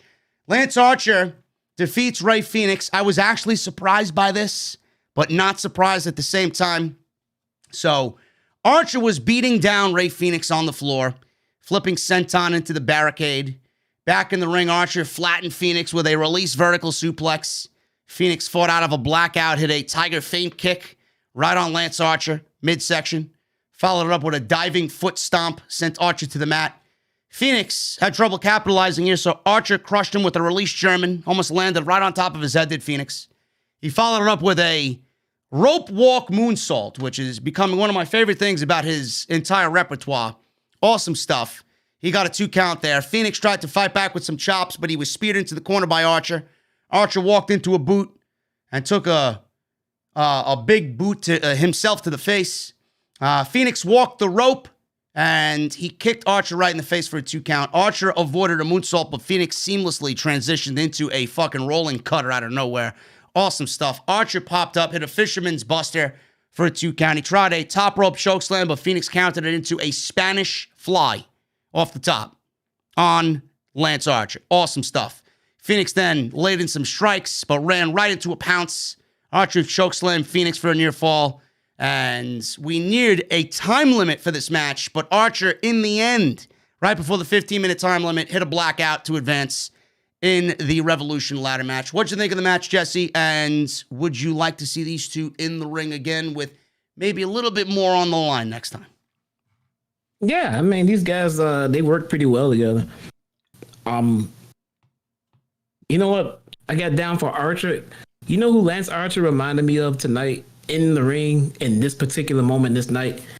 He had a lot of John Moxley vibes. His whole babyface feel, his mannerism, his whole babyface role tonight. It looked like almost like a carbon copy of John Moxley's gimmick. Yeah. Just the aggressive badass baby face who gets the job done in the ring and then respects his opponent afterward. And, I mean, it can't, if it had all Jon Moxley vibes to me, which is not a bad thing. I don't think like he was ripping off his character, but just the way that they're going about trying to advance Lance Archer's gimmick in a baby, they're trying to go all in on this babyface Archer deal, which I'm trying to get behind. I am. Jake Roberts is still getting on my nerves. I mean, I can't understand why Jake is there with babyface Archer. I mean, if they're going to go all in on this babyface run, they need to go ahead and separate those two. Listen, I don't think so. I think Archer is so good that I don't even give a shit what he is. Heel or babyface, he's just fucking good. He's good, but I mean, but clearly they're treading the line on what he is. He is not ambiguous. He is clearly a fucking babyface. He is not a tweener. So if he's on this babyface run, his partnership with Jake is extremely compromised for me because Jake's business with Archer is just kind of non-existent. Again, when was the last time we got an effective Jake promo? Not for a while. Jake is a sinister, evil, conniving dick in his promos. You can't do that for a fucking babyface. I know. That's why there's been no promos for him, which means I don't mean like let's get Jake off of TV. I hate him. I mean let's put Jake with someone else. Put him with a heater. Put Jake with someone that Archer's feuding with. Let him jump ship for a little while. You know? Yeah. But I mean, he's not in the way. He's not impeding his babyface run. I just want to see them double down on it, go all in on it, and give it the push it needs by separating him from Jake. Because Jake's heat is just making it a weird dynamic for me. Maybe it's just a me thing. But it looks like Archer is definitely working on his babyface mannerisms in this role, and I can see that, and I like that. He is working on being a better babyface, but not losing the essence of Lance Archer, and I can appreciate that. So I like that. Yeah, no, I agree with you. I'm a big Lance Archer guy. Hopefully he could transition into this babyface role a little bit more seamlessly. Again, I wish I had the answers as to where Jake fits into this, but I still think Jake just makes Lance Archer look a little bit more intimidating just by his presence and his aura. He's Jake the Snake Roberts, you know? Yeah. Yeah, I mean, I don't know. It just feels like as a babyface, Jake is going to become more of a liability for Lance Archer because if you can't beat down the monster, you can go get his old dad. Yeah. You know, and it makes more the heel will easily go after Jake and kill him. Yeah. You know? Anyway, guys, that is the end of the review portion of the podcast. If you enjoyed the show tonight, let us know in the chat. Give me a thumbs up in the live stream chat, a thumbs up emoji in the live stream chat if you enjoyed tonight's AEW Dynamite post show. Make sure you also hit the thumbs up on the YouTube video and leave some support there. We are almost at 1,000. We're at 783 likes, so let's try and get to 1,000, close to 1,000 if we can, guys. But that is the end. We're going to go over the super chats right now. Super chats are open, so get them on in. We usually hang out here. We got some music. Hang out. You could ask us anything you want. So let's get into the live stream super chats. Follow me on social media at JDfromNY206. That's on Twitter and Instagram. Hit the subscribe button if you have not done so. And check out Amazon Music. Get 30 days of Amazon Music for free. Get AmazonMusic.com/script. Living Xmas. You're getting the fuck out of the chat, motherfucker. Oh, fuck yourself, clown. What did he do? He gave thumbs down. Oh, my God. How could he? Yeah. Goodbye. Goodbye, Living Xmas. Your mother's gonna unwrap my fucking cock later. Early Christmas. See what fucking you did clown. Oh. Anyway. Let's get into now the he's super gonna chat. bang your mom. That's great. Let's great. get into the fucking super great. chats, man. Jacob Donnelly with a $5 super chat. I think Jesse's gonna have to get his own Big Show impersonation. No, man. No. He's That's already JD's blocked, so he job. might as well. That's gimmick infringement. That's JD's gimmick, man. I can't take that. Thank you, Jacob. $5 super chat. I'll see you on Twitch tomorrow. I'll be doing the Call of Duty thing. Munchie time, $4.99. Great Dynamite tonight. A fantastic main event. Can't wait for the CNC. Cheers. P.S. Hit the like button, you goons. Yeah, man. CNC coming on Sunday. Can't wait. Thank you, Munchie. P. Mac, $5 super chat. JD, it's racist because he doesn't like the Yoshi, Joshi, whatever. Then I guess I'm racist too because I hate red rosy cheeks preacher guys. Because I hate Bruce Pritchard. P-Mac, you got to get better with your fucking sentence structure, bro. I don't like Joshis and I don't like Yoshi, man. Just give me fucking Toad in Mario Kart, okay? What the fuck is wrong with Yoshi? I don't know. He's a fucking green dinosaur, man. What the fuck? Spencer Bailey, $2 super chat. I was invested in Britt tonight. Crowd was too. Spencer, there was no crowd. It was a tape show. They don't usually show the crowd during a tape show. So you might be hearing the overabundance of crowd noise that Tony Khan likes to add post-edit, which I think is annoying. Jacob Donnelly with a $10 super chat. Some weird way, I think Big Show coming to AEW tells me CM Punk is secretly in Tony Khan's pocket as well. If he managed to get a lifer like him, that tells me he can get anyone. But that's exactly what me and Jesse spoke about in the beginning, bro. Really? I think he's got Punk.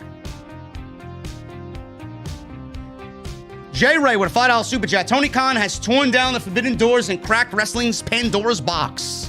The term WWE lifer is in the mud. The possibilities are now endless. Yeah, man. Big Show, we all thought was one of them lifer dudes, but he wants more. WWE ain't giving it to him. The one thing that I forgot to mention, or we forgot to mention, Jesse, is with Big Show, do you think he sealed his Hall of Fame fate? Is he blacklisted now from the WWE universe? Well, no, he'll get into the Hall of Fame, but probably not while he's active in AEW. So no. The longer he stays in AEW, the longer he'll be out of the WWE Hall of Fame. Yeah, I agree. Everybody in the chat, you're going to leave a thumbs down, bro. The mods are going to ban you. So, I mean, choose same one.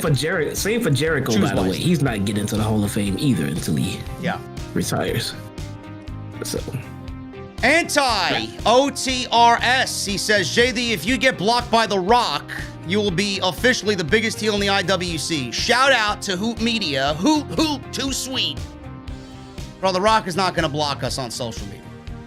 The Rock Where's Hoop Media? I believe Hoop Media has an early day of work. Hoop Media is sleeping. You know what, man? I said it before, I'll say it again. The Hoop Media is overrated, man. There you go. All right. Listen, I'm going to pass this word along to Hoop Media, and they're going to kick your ass next time they see you, okay? Well, hey, man.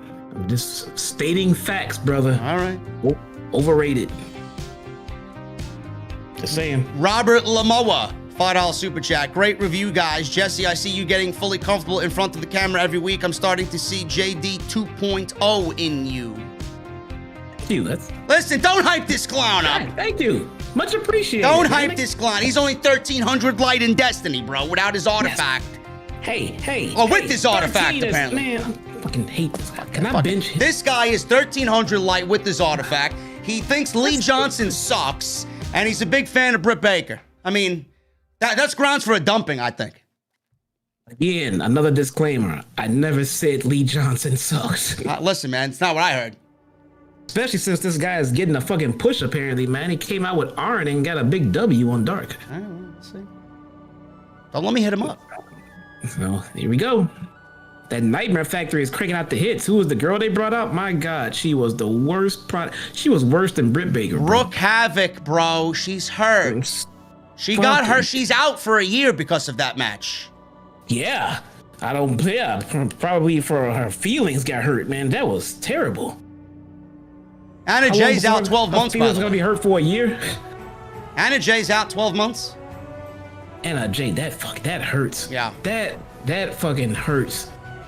I tell you what, it might not hurt as much. I don't know how bad she is. If she can still show up on BTE and do her skits, she'll be all right.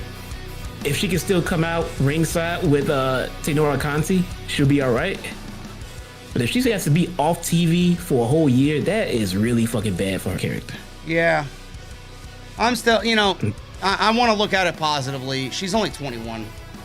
She'll be fine. She'll be back, yeah. Yeah, she'll be fine.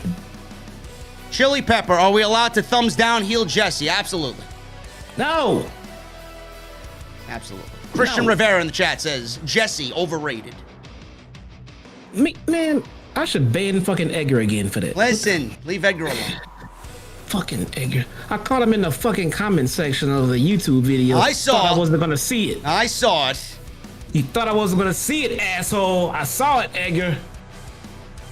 Kenley Pierre with a $2 super chat. Cena or Punk is the last ditched effort for AEW. Cena's not going nowhere, dude. No, Cena's not. I think if Cena ended up in AEW, Vince would have a fucking stroke and then he'd be gone. No, it's not to say he's already out. He's already out of wrestling, dude. See, John Cena is not a wrestler. He's a full-time actor, and if they can get a celebrity or another full-time actor to come in, then he'll come in. But he's not a full-time wrestler or a part-time wrestler. He's just an actor they can get to come in because they're in good terms. Paul Wu with a $5 super chat. Hey, JD, call me a goon, bro. The best thing about Paul Wight joining AEW on Wednesday nights are your Big Show Chokeslam impersonations. I may have to hold off on it because Tony Schiavone apparently caught wind of them. And now I'm exiled. Who else knows what's going to happen if I continue doing them? I don't want to be blocked by these people. I actually enjoy their fucking programming. I will not call you a goon, Paul. Ooh, that sucks. Sorry. You're donating to the stream. You're not a goon. Oh, man, that sucks. Gavin Deeth with an Australian $5 super chat. Let's all just appreciate that Tony Khan is playing Fire Pro Wrestling in real life. He actually is, yeah. Yeah. He really is. We got Bronx Thresh with a $15 super chat. I see that you have the NXT title behind you. That's the NXT title and my North American title WWE shop pillows. I have a fucking thing with these pillows, man. I love them. Do you think of getting an AEW title since you review AEW? Do you think we will see Foley, Funk, or Sabu make an appearance for the death match? Bro, we don't need to give Vince McMahon any more fucking agita, okay? Foley's not showing up in AEW. He would. He probably would, yeah. He would. Sabu? Last I heard, Sabu was under fire for being a racist. Or a womanizer, or something like that. Maybe we'll see Terry Funk. I don't know. Michael Raymond with a $5 super chat. Yo, JD, the one thing that the Varsity Blondes are missing are a pair of Varsity Letterman jackets. Cheesy, campy. Fuck no. Well, there you go. Heel Jesse spoke. No, you are off my creative team, man. No. Rick O'Shea with two $4.99 super chats. Sting pulling Hook out of the body bag made up for weeks of Sting just pointing at people. JD, I'm amped for the CNC, but I think it's missing something. Varsity Letterman jackets. You want us to have Varsity Letterman jackets on the CNC? Come on, bro. How do you do permaband? I'm just wondering. Asking for a friend. Edgar knows. Let me ask him. No. Fuck Edgar, dude. We got Jason X Cross with a $5 super chat. JD and Jesse, you guys were spot on about the women's division. If Riho wins the tournament and beats Shida, then they should just this division down. Listen, man, I don't want Riho to win any more titles.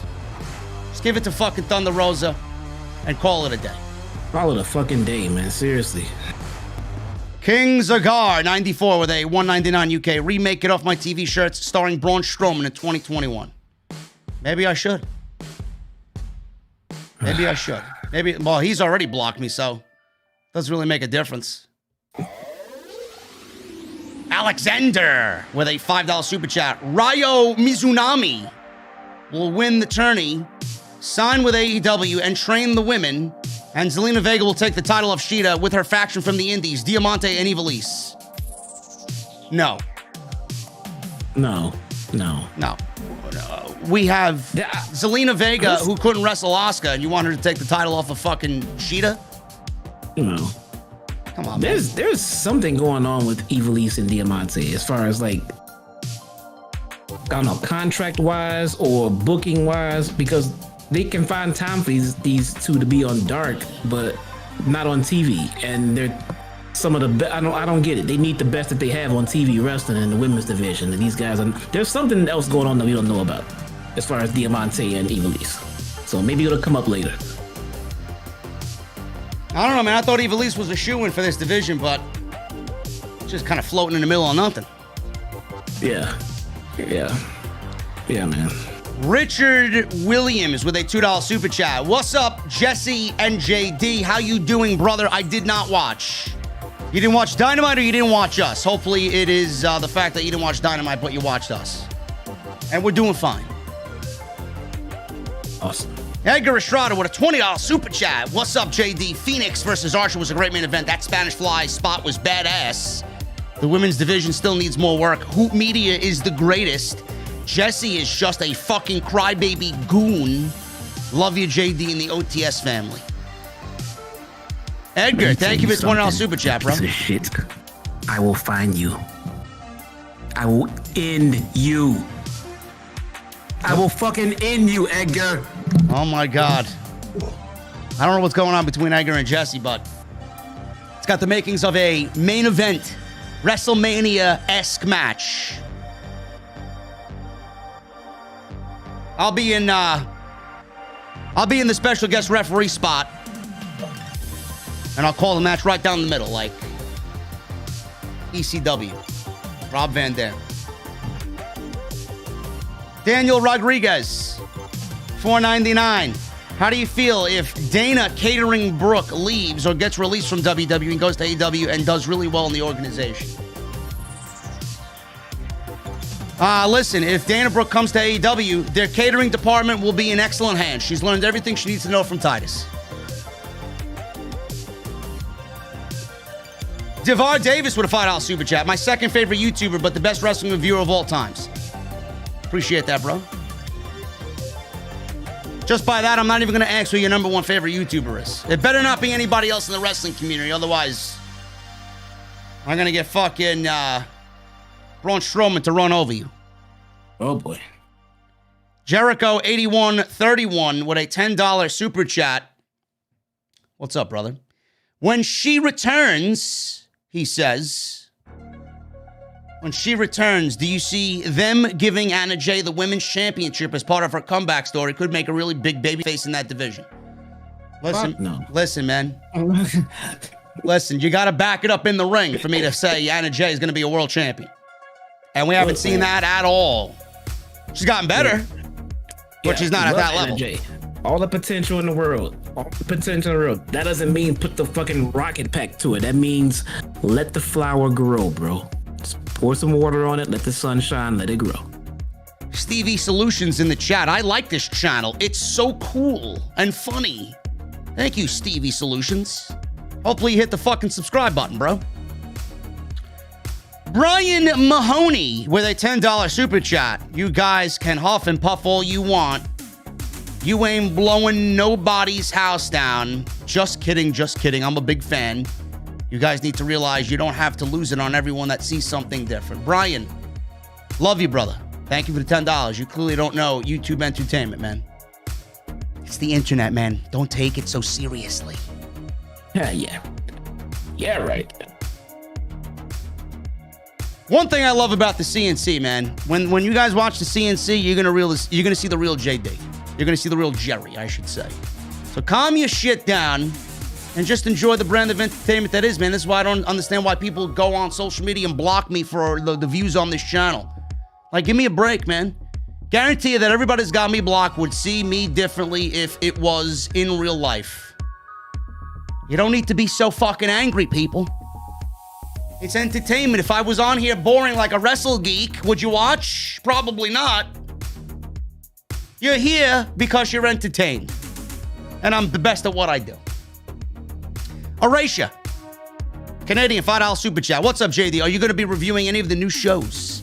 We'll see what happens, Aracia. I don't know how this AEW Dark Elevation is going to come off, but we will see.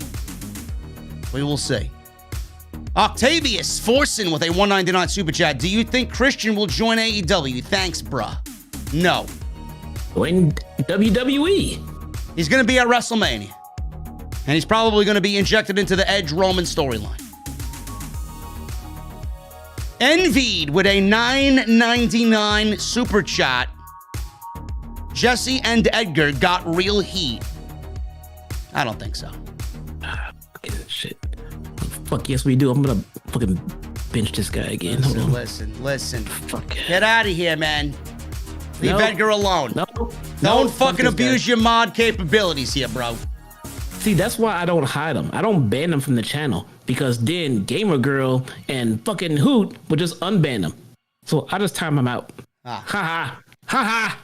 Ryan Awesome with a $4.99 super chat. Hey, JD and Jesse, tomorrow's my 23rd birthday and Ric Flair's 72nd birthday. Happy birthday to Ric Flair. And Ryan Awesome, thank you for the support and happy birthday tomorrow, man. Hey, happy birthday. Happy birthday. Have a cold beverage if you drink. If not, nice glass of cold seltzer or some OJ will do. Anyway, guys, that's about it. We are getting out of here, man. It's that time. The Mustang's being revved up. You hear it in the background. I got some great stuff. Got Brian Alex with a $2 super chat. Should Roman Reigns break Hulk Hogan's title record? No. As far as what? Title reigns or length? Let Roman Reigns be Roman Reigns, man. Fuck Hulk Hogan. Jeffrey Lucy with a $2 super chat. Did y'all see Cena is hosting Wipeout on TBS? Yes, I will be watching. I think it looks very entertaining. All right, guys, we're getting out of here. Follow us on social media. You know what to do. At JDfromNY206 on social media, Twitter and Instagram. Hit that subscribe button down below. Turn on that bell for all notifications. Subscribe to the CNC. The link is down in the description. Let's try and get to 2,000 subscribers before we even upload episode 1, man. It's going to be awesome. Go check out the Monday Night Raw review on the channel as well. Get AmazonMusic.com/script. Get 30 days of Amazon Music for free. Make sure you guys go and... all these super chats coming in, man, now. $4.99. Chris, what's up, JD and OTS fam? NXT was not a bad show tonight. If you're going to watch, I'll watch tomorrow. Love the OTS family, and I can't wait till Sunday for the CNC. Thank you, Chris. Anyway, guys, enough stalling before I get out of here. I dislike when people start cutting off my guitar solo, man. So let me get the hell out of here. We'll see you next week, man. Thank you for the super chats. Hit the thumbs up. Let's try and get to 1,000. Where you at, Edgar? I don't see Edgar saying shit. Listen, man, shut up. I'm going to dump you. Yeah, where's he at? Don't see it. Listen, man. Thunder Rosa's got a laundry list of fucking things. Offenses for you, okay? We're getting the Mustang, guys. We're grabbing our cold beverages. It was 50 degrees in New York City today, man. Windows are definitely down. Turn the volume up. Give me those guitar emojis in the chat. I'm getting the fuck out of here, man. Goodbye. I'll see you guys on Friday for SmackDown, man. I'll see you guys later.